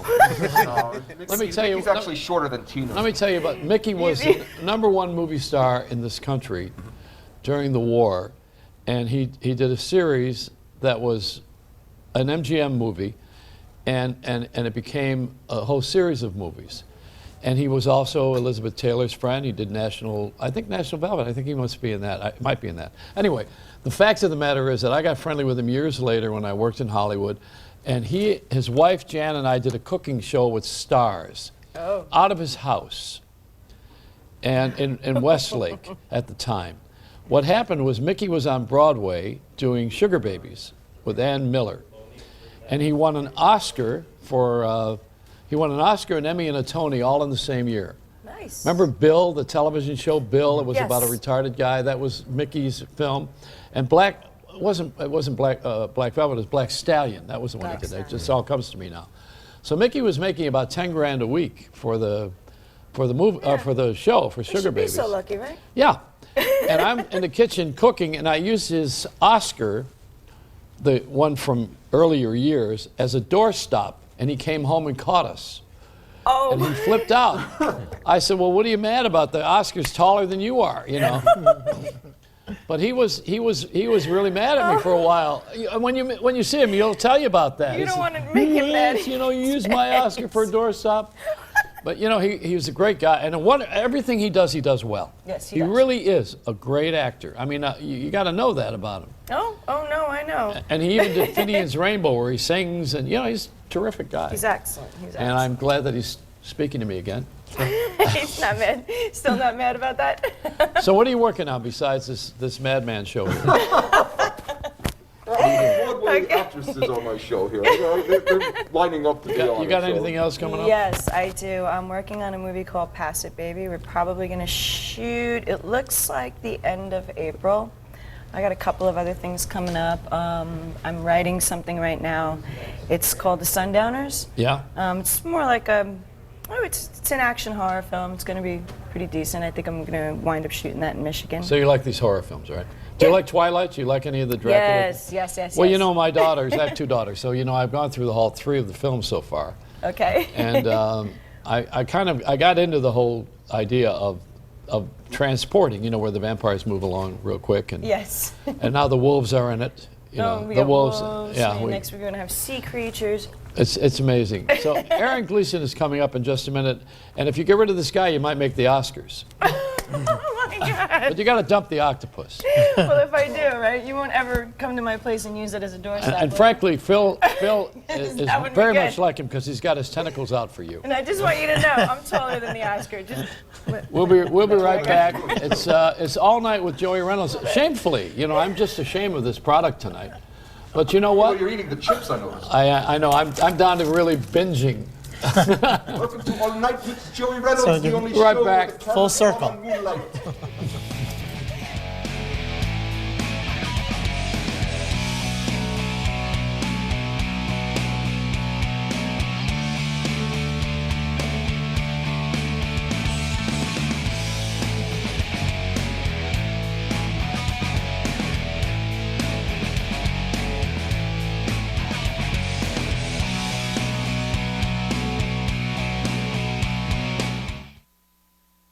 Hi, I'm Howard Dvorkin, the founder of Consolidated Credit. For almost 2 decades, Consolidated Credit has helped millions of Americans just like you. We've helped nurses and doctors. We've helped police officers and firefighters.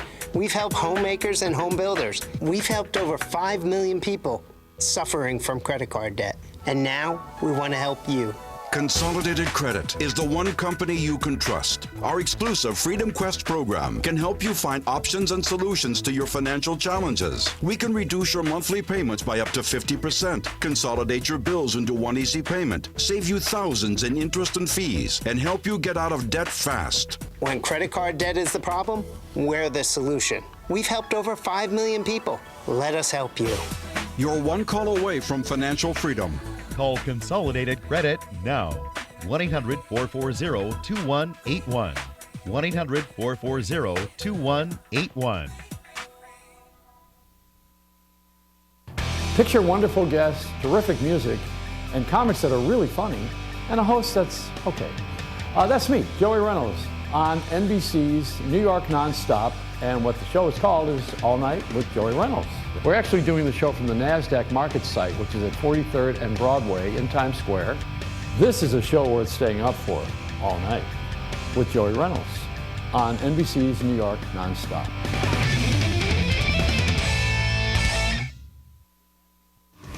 Computer problems? Not a problem for Computer Haven. At a loss at what to do when a computer malfunctions or that inevitable virus strikes? Then call the guys at Computer Haven, the safe place for all your computing needs. Experts in computer and laptop repair, upgrades, and new custom-built PC, desktops, and Macs. Give us a call today, 732-264-1100, or visit us at computerhaven-nj.com.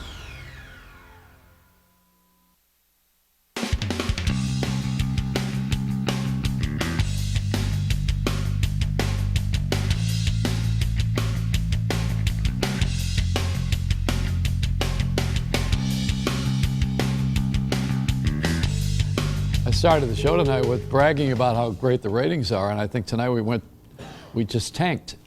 We just, right as soon as you start bragging, you know, humility is the key, you know. When you start bragging about something, it's usually over. Now, Phil Selman's here, and Phil is a comic friend, and I asked him to stay a little bit because I needed the support. I'm not sitting on the chair that the guy with that suit was wearing, the octopus guy was sitting on, am I? Because that shit should have been changed there. Well, you know, he's not going to be on the show. We just turned him into sushi. Okay. He's not going to be here for a while. No, it's good. You know, you got all kinds of people. Let's face it. You've been in show business all your life. Yes. You just didn't know it. Yes. Well, what else could I do? I was just, you know, predestined for show business. Yeah. I'm an only child and a Scorpio. I'm still looking for attention. So you believe in the signs? Yes. Why? I don't know. Well, you have some recovery in you. Yes. But not from astrology.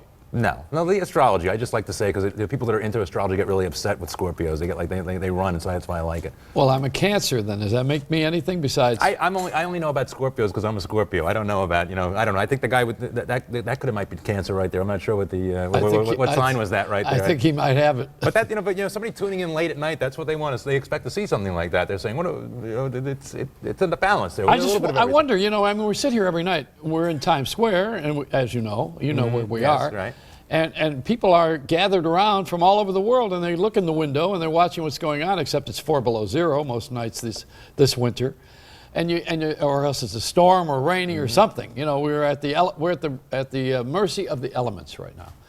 And as we do this every night, I try to figure out what is going to keep people watching longer.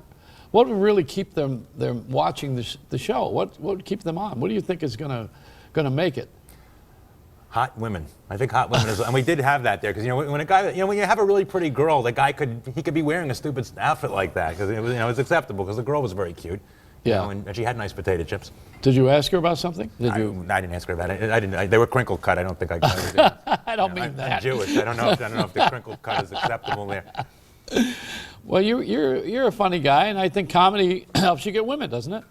It did. Not anymore. Nothing helps me get women anymore. Nothing. No? I'm doing the internet dating now, and that's just like a really bad. Well, that's a fantasy. I guess it is. Sure, it is until that person walks. I'm younger and taller on my profile. Yeah. But I pass for all those. Well, things. which one are you in? Just so which one am I in? Which I don't want to give their name, but the big one, the very large one, because I don't think they need my. They give mutual matches. The first person they gave me was in prison, and the second one was a pre-op transsexual. So those aren't people I want to meet under any circumstances. But right. That's a wonderful. The internet dating, that's just a wonderful way to go. So do chat? I mean, are you? No, it's not. No, you have the profile up there, and then you try to get them on the phone, and then try to meet them in person. And What about the chat? Don't you do the chat? No. Why not? Because that's a waste of time. It is. I don't like that. I've You don't know done who very you're well chatting. You don't know who you're chatting with. You this could be is- chatting to a guy with a cape and a red mask on. You don't know who you're chatting with, or somebody with crinkle-cut potatoes. I don't know who I'm chatting with. You could be chatting to Bill Maher, possibly. Well, you can webcam. I had a really bad. I had like the worst experience I ever had in my life with that. It was a person in a Wonder Woman outfit, and should we say that from the top it was a woman, and from the bottom it was not, it was a man? Once again, that was the only time I ever had video chatting. I was going to throw it through the window. I was very displeased by that. That's Facebook. That's Facebook. That's social networking, folks. Did you see the movie? Yes, the movie was very good. You liked it? I enjoyed the movie. Do you think that kid's got a shot? I don't know, maybe. Not I after don't the know. King's speech, he doesn't. Oh, you meant, I thought you were talking about Mark Zuckerberg. No. He was only worth $10 billion. No. The King's speech was an excellent. And I saw The Fighter last night. Did you see The Fighter? I didn't see that, but I saw the Company Man. See that with Ben Affleck? I didn't see that one. And Tommy Lee Jones. Mm-hmm. I'm familiar with it, but I haven't seen it. He winds up in bed with a woman. How unusual. Who for Tommy Lee Jones. Tommy Lee Jones ends up in bed with a woman? Yeah. What are the chances? Or Kevin Costner? All those guys. Any of those guys end up. That's really a good film. Very good film. I've been fired a lot. I like that movie. Okay. Well, me too. Me too. You'll love that. I guess we got some entertainment here besides us. You know, we're entertaining enough. I thought we were don't pretty need anything entertaining. else. You and I could just go on forever. Yeah. Aaron David Gleason is here. He's a guy who's got a history and a half from Hollywood. Mm-hmm. And he's here in New York City, living in Brooklyn, which is that miserable borough on the other side of the bridge. Where the walk starts from. Are you a Dumbo guy? Is that what you are? Green Point, sir. Oh, good for you. So this is your first time on the show, right? Yeah. And I'm really happy to meet you. Never met you before. Happy to be You're here. a first-class guy. You got a guy with you who's playing as well. Who is Michael Day on lead guitar. Michael Day? Yes, sir. Hi, Michael. How are you? Great. How are you? All right. Great to have you guys. Give us a little bit of entertainment because, we were kind of putting everybody to sleep. Now maybe you can wake them up again. Well, this is a song called Your Cab is Waiting. So I love it. Here we go.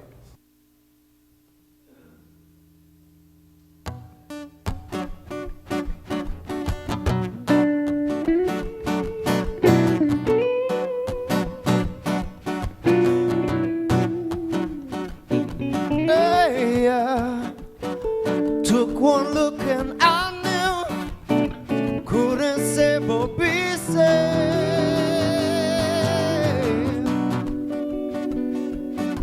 In vain I tried tenderness, only made it much worse. And then she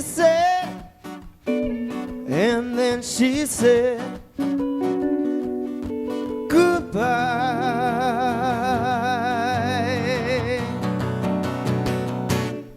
I see your cab is waiting. I see your cab is waiting. I see your cab is waiting. Bless me for what I'm about to do.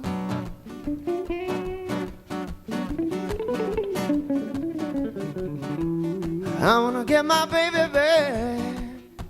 She gonna take my soul.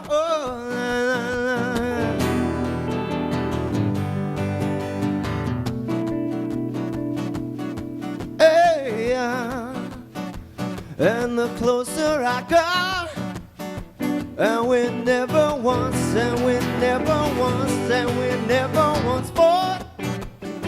But then she hesitates, never speaking of the case. With the sweat on my neck, once the prince, now the waist is forever my fate. I see your cab is waiting. I see your cab is waiting. I see your cab is waiting. Bless me for what I'm about to do. You don't belong.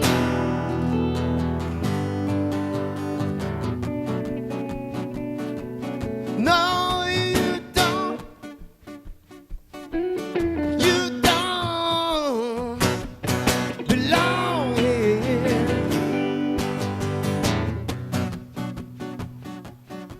I see your cab is waiting.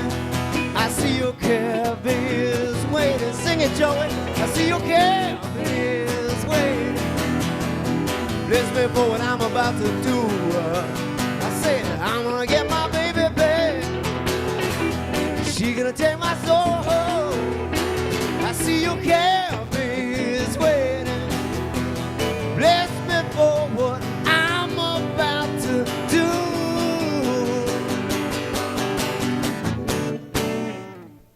Aaron, wow.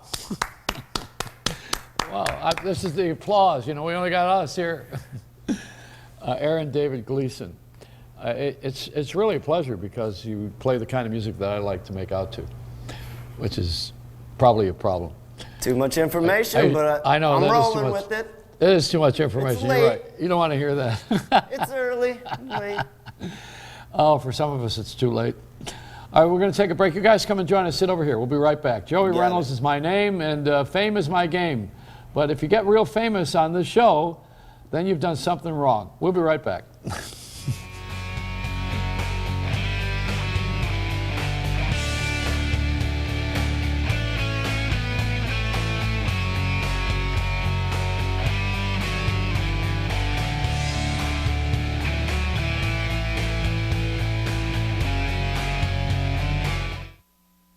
Hi, I'm fitness celebrity Jennifer Nicoli. And if you're busy like me, then stay tuned because I'm excited to share with you the most innovative piece of exercise equipment ever. Introducing the Ab Circle Pro, the fastest, easiest way to have the flat washboard abs and the sexy V shape you've always wanted. Are you struggling to lose those love handles nobody loves? Now there's a machine so advanced, it targets your entire core, upper, middle, and lower abs, and even your obliques, all in one circular motion as it aerobically burns fat in just minutes a day. The secret is the Ab Circle Pro combines cardio and abs to burn fat, while its unique friction-free track uses the momentum of gravity to target your entire midsection in a full circular motion, firing your core like no other machine has ever done. You'll firm and flatten your stomach in just weeks, not months. We guarantee it. Best of all, it's fun and easy and takes just 3 minutes a day. And watch this. Simply remove the pin, and the Ab Circle Pro becomes a fat-burning bun and thigh machine. On the Ab Circle Pro, I lost almost 3 dress sizes in a few short weeks. With the Ab Circle Pro system, I've now lost 60 pounds, I feel great, and I'm one hot mama. And now, through this exclusive TV offer, the Ab Circle Pro can be yours to try in your home for 30 days for just $14.95. And if you call within the next 10 minutes, we'll send you Jennifer Nicoli's complete Lose Your Love Handle system, which includes our 3-minute express workout and nutritional guide, absolutely free. That's everything you need to transform that body from flab to ab. You have nothing to lose but inches, so pick up the phone and call now. Call 1-800-709-1301 to try Ab Circle Pro for $14.95 plus shipping with credit card order. Call now for a free upgrade to priority processing so you'll get your Ab Circle system in 7 to 10 days or less. That's 1-800-709-1301. Call now.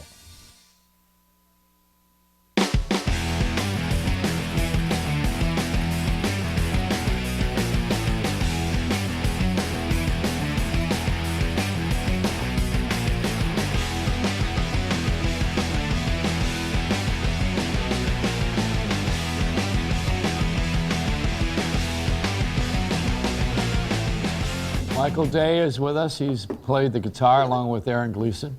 Thank you. And Michael's your little backup there. Well, I mean, he's a phenomenal guitarist. I called him today at a moment's notice, and he came down, and we played a song for you. Well, it's very nice that you did that. You know, I'm friends with Les Paul until last year when he passed away, of course. Yes. But I could tell you a great story about him if you want to hear that from I would like to hear Uncle it. Joey. Sure. Go ahead, Les Uncle was Joey. in the hospital in the last week of his life, and Les was not a spiritual man. He was not about religion, but he certainly had enough soul, and he was a religious person in that he was so God-inspired. You know, I always thought of him as being a man who was spiritually gifted but didn't acknowledge it in public, at least. And the hospital didn't know this, but they sent a priest in for the last rites. And I went, uh-oh, that's not a good move. The priest came in the room, and Les had the oxygen on, you know, and they had a there was a fly around the tray, and the priest said, "Oh, Mr. Paul, there's a fly on the tray here."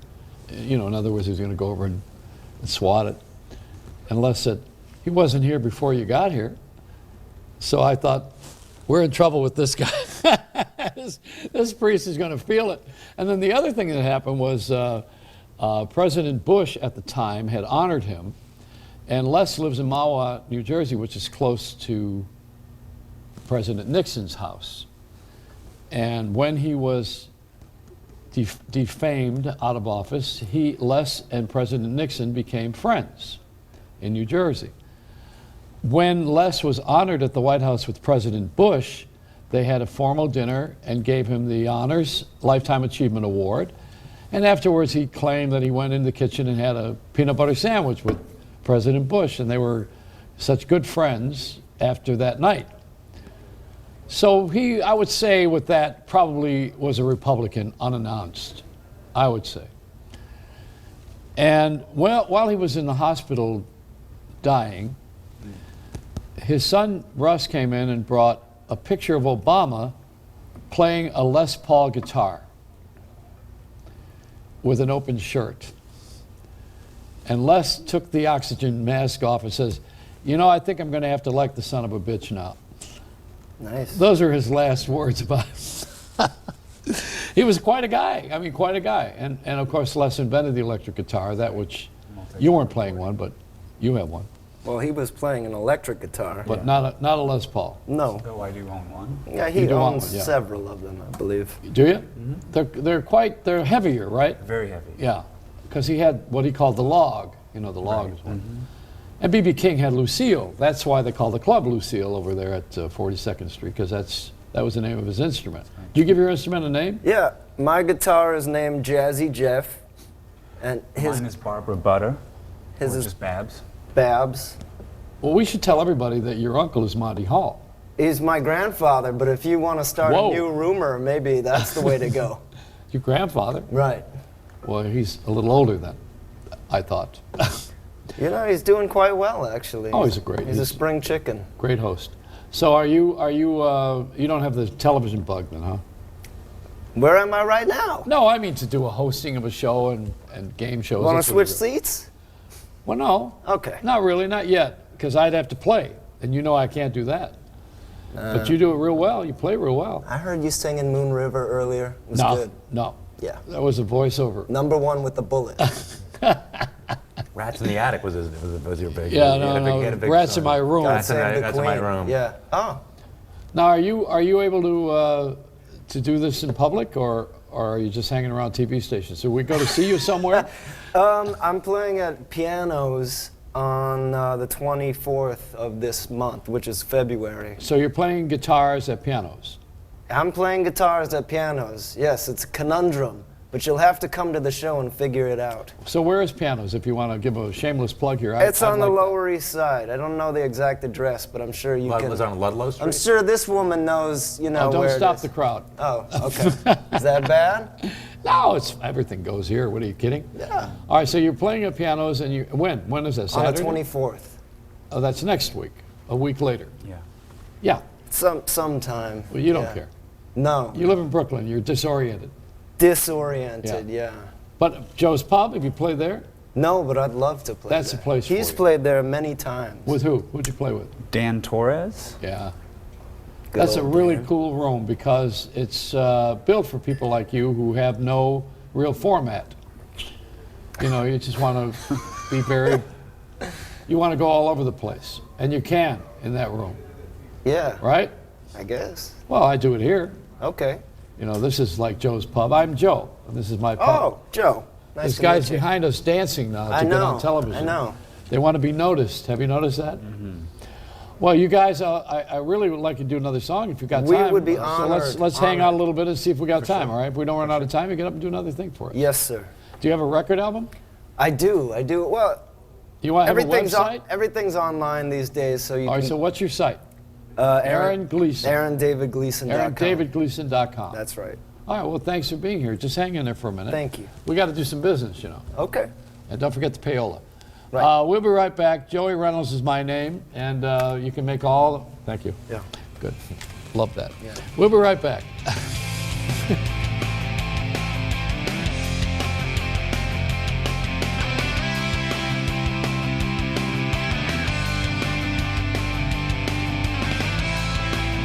After being on your show so many times, the radio show, Joey, it's an honor to be finally on a TV show where we can show the art.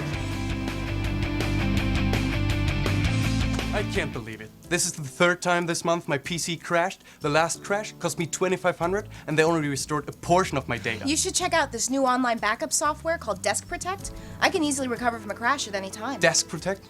Must be complicated. Not at all. With Desk Protect, you just run a simple installation process, and within minutes, you can select the data you need protected. Sounds expensive. How's less than $6 a month sound? $6 a month. Even I can afford that.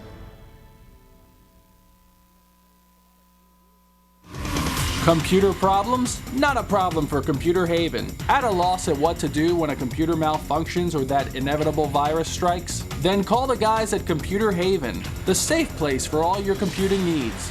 Experts in computer and laptop repair, upgrades, and new custom-built PC desktops and Macs. Give us a call today, 732-264-1100, or visit us at computerhaven-nj.com. Picture wonderful guests, terrific music, and comics that are really funny, and a host that's okay. That's me, Joey Reynolds, on NBC's New York Nonstop, and what the show is called is All Night with Joey Reynolds. We're actually doing the show from the NASDAQ market site, which is at 43rd and Broadway in Times Square. This is a show worth staying up for all night with Joey Reynolds on NBC's New York Nonstop.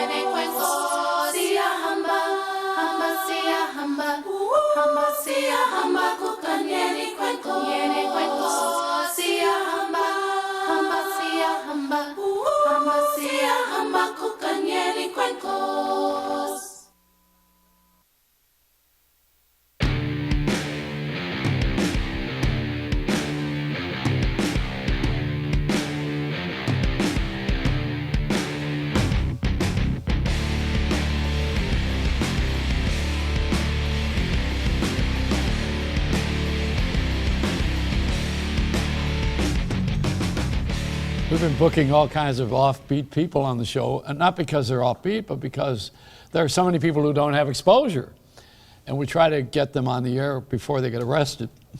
I was trying to get Dr. Kevorkian, and I thought he'd be interesting for this crowd that, you know. He's successful. He's killed. Phil's here. Somebody who's killed. He's killed. He's very successful. Is he dead? No, he's killed. He's killed Kevorkian. Oh, yeah, he is killed. He's a good comic. He's a good show business person. He's No, killed. I mean, I thought it would be interesting to have people like that. Wouldn't you want to? Sure. Wouldn't you want to see him? He's not on TV a lot, is he? No. I don't think he does appearances, though. Somebody might kill him if he goes out and does appearances. Kevorkian. See, we're thinking of doing something special for your birthday. We're going to have you put to sleep. You know. I would get big ratings. What a nice card. I'd be willing to submit to that if I can get the ratings. I'll do that. Sure. I got to bring out somebody who does art. Now, is this okay? I have a minor in art history. You do? Really? Well, you're going to love this guy. He's contemporary, he's moved into the future, and he has celebritized himself, in addition to everybody else, including me. He has made me look good. And, you know, that in itself, go ahead and say it, Phil. I'm not going to say anything. You look good. You look fine there. You look good. You look good. You're being political. Here we go, Michele Carlo. Come on, Mike. Michael. Michael's one of the best artists in the world, and he's got something to tickle your imagination. Hi, Mike. It's an honor to be here. Thanks for having me. Thank you. Come on. Sit on one of our luxury seats. Now, you're flying business class when you're on this show. I see. All right. Now, you know, to start somewhere with Michele Colavito is a photographer, an artist, a sculptor. I think you're not a painter, though, are you? Yeah, sure. Are you that well. too? Oh, yeah. You'd have to do that, I guess. And you see the paintings in many of my body form images. I do all of my original artwork. Nobody does anything for me. Now, Mike's from New York. And he has a studio here, which is a modest overview of Central Park, which I have experienced. And the way I met him was he took a picture of me with one of these. You got that camera on you? It's right over It's right here. here. Yeah. Now this camera here is a turn of the century type instrument. That looks brand new though. It's an 8x10 view camera, so it's still the most modern way to go today with still photography. The negatives are 8x10 inches. I happen to have a box of them here. Well, wait, let's show the camera first. This I want everybody to see the camera. is what this does. All right, so that camera there is the one that they used to put a hood over. This is correct. And flash powder. In the old movies, I've seen This that. is correct. I never had it done, but I saw the movies. So you took my picture in that thing. Yes, we had this in studio many times on the radio show. And you really did a great job with me. You made me look so good. Thank you. And I don't know, did you do mine first and then you went over to Robert De Niro? How did that work? I want to get the story straight. I think Robert De Niro happened, I mean, I've known you for many years now. I think it happened after about the first year. I had been on your show a number of times already. Yeah. But of course that followed your image. So you went over there and he gave you a budget to make an art film too, right? Well, what actually happened was I'm doing, portraits of many icons and artists and people that really matter in society to me. My art is original and I'm trying to use it for the right purposes. So Robert De Niro was one of many very, very important figures to me who I had reached out to. Who is this girl here? This is one of my signature images where it's a body form of a human subject that I have put my painting inside of. At any rate, Robert De Niro, privileged me and gave me the honor of allowing me to create beautiful art on him within my Colavito modern image painting art style. After I completed the still shots, he then allowed me to create cinematically an art film, which we will be releasing for charity and for really good purposes. All of my art is designed to help philanthropically with people that are in need. Well, we should mention some of the things you've done. I mean, I happen to know you did Joel Osteen for one thing. Oh, sure. And that was a lot of fun. He's a pretty famous minister, if you know who he is, Phil. I know who he is. Okay.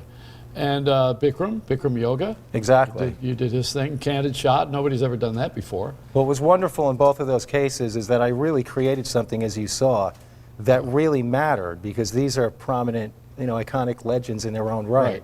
And I wanted to do something each time that mattered, not just marry my style of art, but do something that people see and evolve through. And it happened with Bikram and Joel both. And then we have the lesser people like myself, and the amazing Kreskin. Oh, of course, yeah. We did something wonderful with Kreskin. And you've done a lot of different people. I don't know everybody in the collection, but I know that every time I see something, it's always very interesting. You do the photography, you do the crossbars on it, and it's not trick photography. No, what's beautiful about my artwork, and I've been doing it for 30 years, is I've developed an art style that is about purity, true purity. There's no computers, there's no special effects editing whatsoever, period. Everything is created on the original negative. And I really believe now, particularly, that it's been 10 years of digital photography and billboards that we know are computer generated or designed. Yeah. Everything I do is about a purity. So I have reinvented my art style over 30 years, 4 or 5 times. I have a body, sex, and art category. I have a painting with light category. I have a color and shape category. Yeah. And as an artist, I try to stay diversified. And within these different arenas, I keep kind of juxtaposing different art, sculptures, paintings, and it's something really important in that it's original. I haven't copied anyone, and that's what I really try to do, bring something to the table. So where's some of the sculptures you have in some buildings too, right? Well, the sculptures right now, my main sculpture, we have one here on set somewhere, was actually a tribute to Robert De Niro and his parents because they were artists. And it's actually at the Lux Movie Labs right now. I have an art installation that's loaded with sculptures, paintings, and a whole variety of my functional art pieces as well. They're wheeling the thing out here now so we can get a look. It looks like another guest. I might start to interview him. He's got the eyes of the octopus guy there. Oh my God! Oh, no. He's taking over that guy. That's a wonderful shot, though.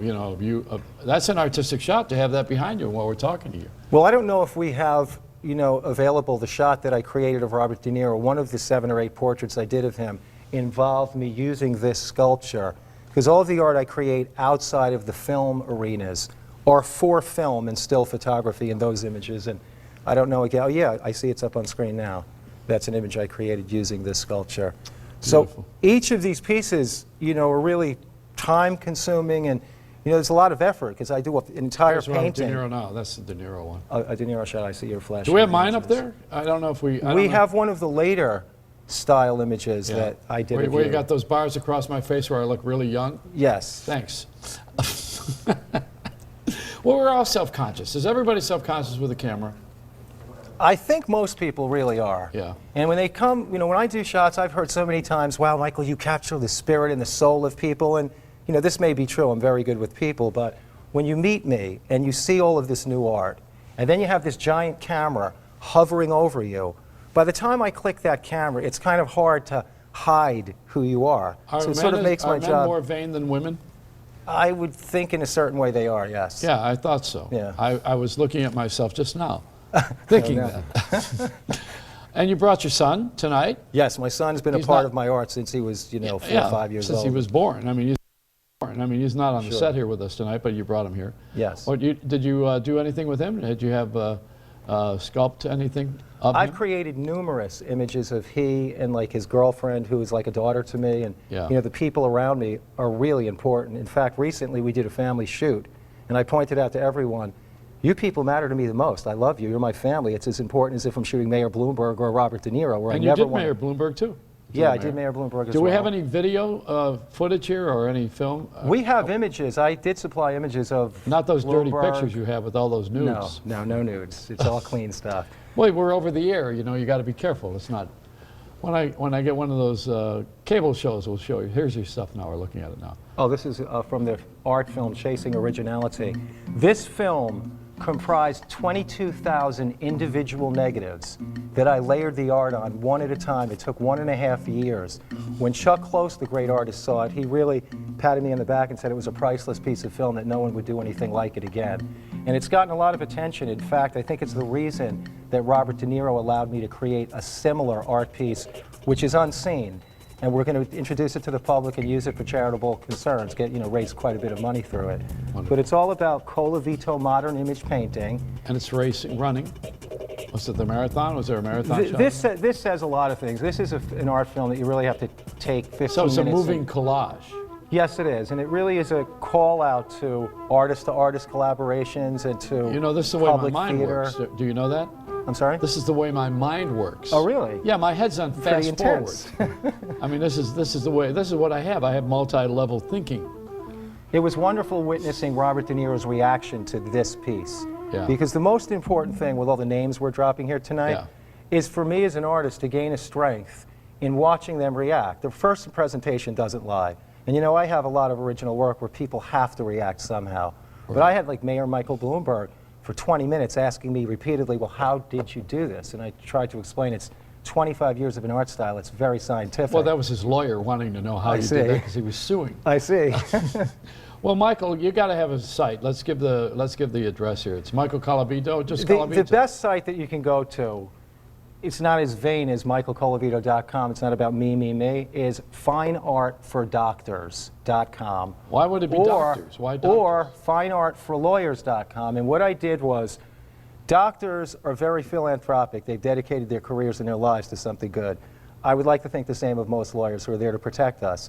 So I reached out to these respective industries because I really believe that art should be used to help people in need. And every single art sale that I make, whether it be a sculpture, a painting, or a print, proceeds go to charities. And it really is something I believe in, not something I'm trying to use to gain popularity and notoriety. I'm really, about art for people to appreciate life and how important art is. So if I can tie the financial side of that into direct hits to charity, I mean, that's the most important thing to me, and that's what I'm trying to do with the art. Well, yeah, I really appreciate you, and I appreciate your work. It's wonderful. I appreciate you so much. You have no idea.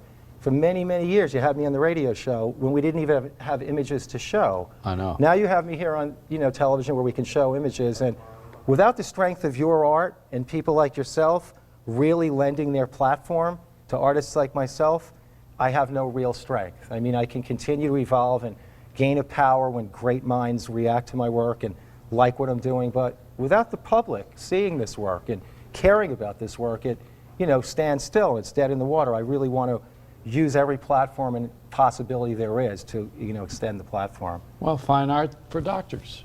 Please have me back shooting maybe some of the celebrity guests from time to time where we're creating art.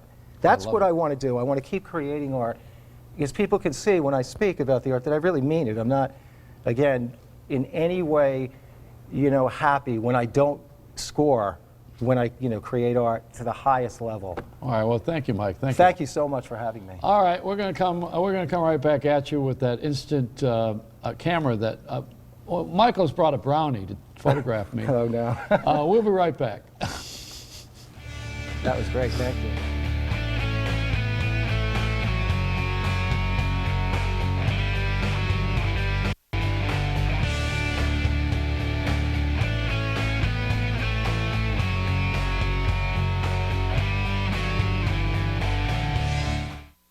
When New York celebrities have something to say, they head for the stoop. This is my stoop. I gotta come to the stoop. Talk Stoop. I feel like we're so close that we could kiss. This is a whole other kind of stoop. It's where Kat Greenleaf gets people talking. What? Really? Yep. That's amazing. Yes. Listen, Naked. Do you mind if I call you Naked? Tell me something good. The best of New York on a stoop in Brooklyn. The celebrity butts that have graced the stoop. Talk Stoop, weeknights at 8 on New York Nonstop. Sponsored by Cozy. Life should be delicious.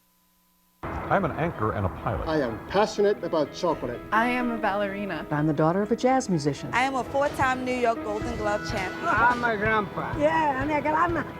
I'm interested in the story behind the story. I'm making this look natural. I am glamorous. I'm an anchor and a blues girl. I am all about my craft. I am New York. I am New York. I'm a New Yorker. I am New York. I am New York.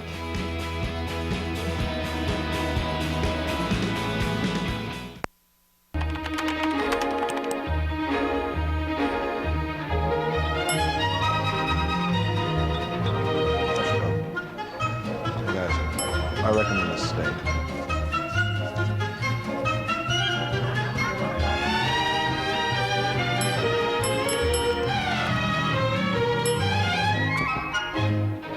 This place is really great. I recommend this place.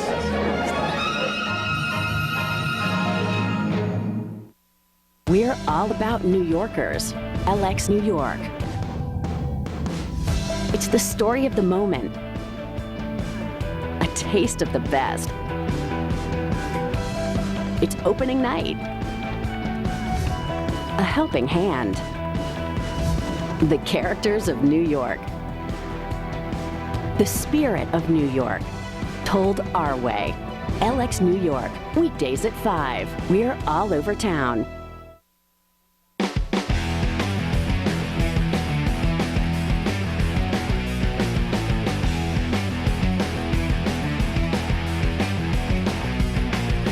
Well, you end a good meal with a great dessert, and here is Aaron David Gleason.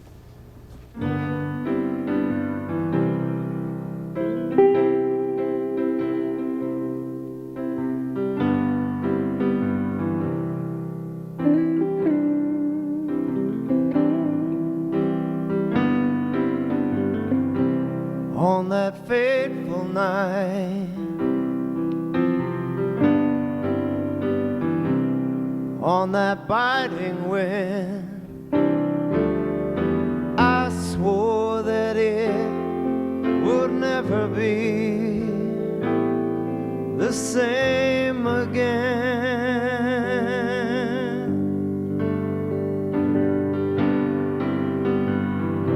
It is in my blood. As your record spins, I give the last of the eulogy to myself again.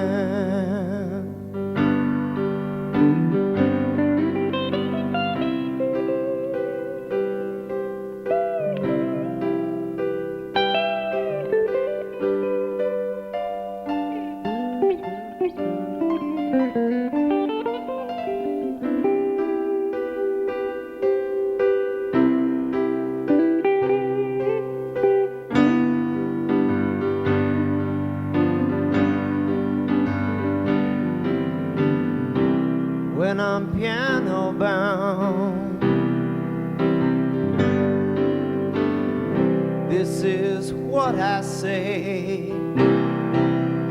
I was the one with my head on the plate, and your face on that day. There are 13,000 cabs in New York City, but there's only one that pays you. Climb into the cash cab and I will quiz you all the way to your destination. As the meter clicks, the questions get harder and the stakes get higher. If you get stumped, you can shout out for help on the phone or off the street. But be careful, because in this rig, it's 3 strikes and you're out. Function all day. Advair won't replace fast-acting inhalers for sudden symptoms and should not be used more than twice a day. People with COPD taking Advair may have a higher chance of pneumonia. Advair may increase your risk of osteoporosis and some eye problems. Tell your doctor if you have a heart condition or high blood pressure before taking Advair. If you're still having difficulty breathing, take the lead. Ask your doctor if including Advair could help improve your lung function. Get your first full prescription free and save on refills at advaircopd.com. Get new flooring for every room of your house during Empire's Whole House Sale. Buy 2 rooms of flooring and get the rest of your rooms free. Cha-ching! Shop at home for leading brands like Armstrong and Shaw. Get professional installation even next day. Buy 2 rooms, get the rest free with no interest for a year. Hurry! Our Whole House Sale won't last long. Buy 2 rooms, get the rest free. 800-588-2300 Empire. Today. ABC7 Live Lottery Drawings. Catch Win 4 in the numbers game during Eyewitness News at noon and Wheel of Fortune at 7:30. Plus around Eyewitness News at 11, watch for Mega Millions and go to 7online.com for Take 5 and Lotto. Oprah and Gail's Big Yosemite Camping Adventure, Part 2. Whoa, in my crotch right now. Be there for the finale. Gail, your bottom of your foot's smoking. Next Oprah. Today at 4 right here on ABC7. Welcome back. A major development in the Lindsay Lohan criminal case. The jewelry store Lohan's accused of stealing a necklace from sold a key piece of evidence. Video of the troubled actress shopping inside the store. ABC's Mike Von Fremd has details from Los Angeles. This Venice Beach jewelry store sure knows how to give one of its most famous customers special treatment. And not only accused Lindsay Lohan of shoplifting a $2,500 necklace that the actress insists was simply borrowed, this once little-known store is now attempting to cash in big time, selling the store's surveillance video to Entertainment Tonight and other celebrity shows for a whopping $35,000, according to Radar Online. If I'm the prosecutor handling a case in which a critical piece of evidence has been sold to the media, I am outraged. 2 weeks ago, when all sides agreed to keep the videotape private, a no-nonsense judge publicly sent Lohan an unmistakable message. This case does involve jail time, period. But legal experts say if the key piece of the prosecution's evidence is now tainted, it may be the judge who receives an unmistakable message. He seemed to have boxed himself into a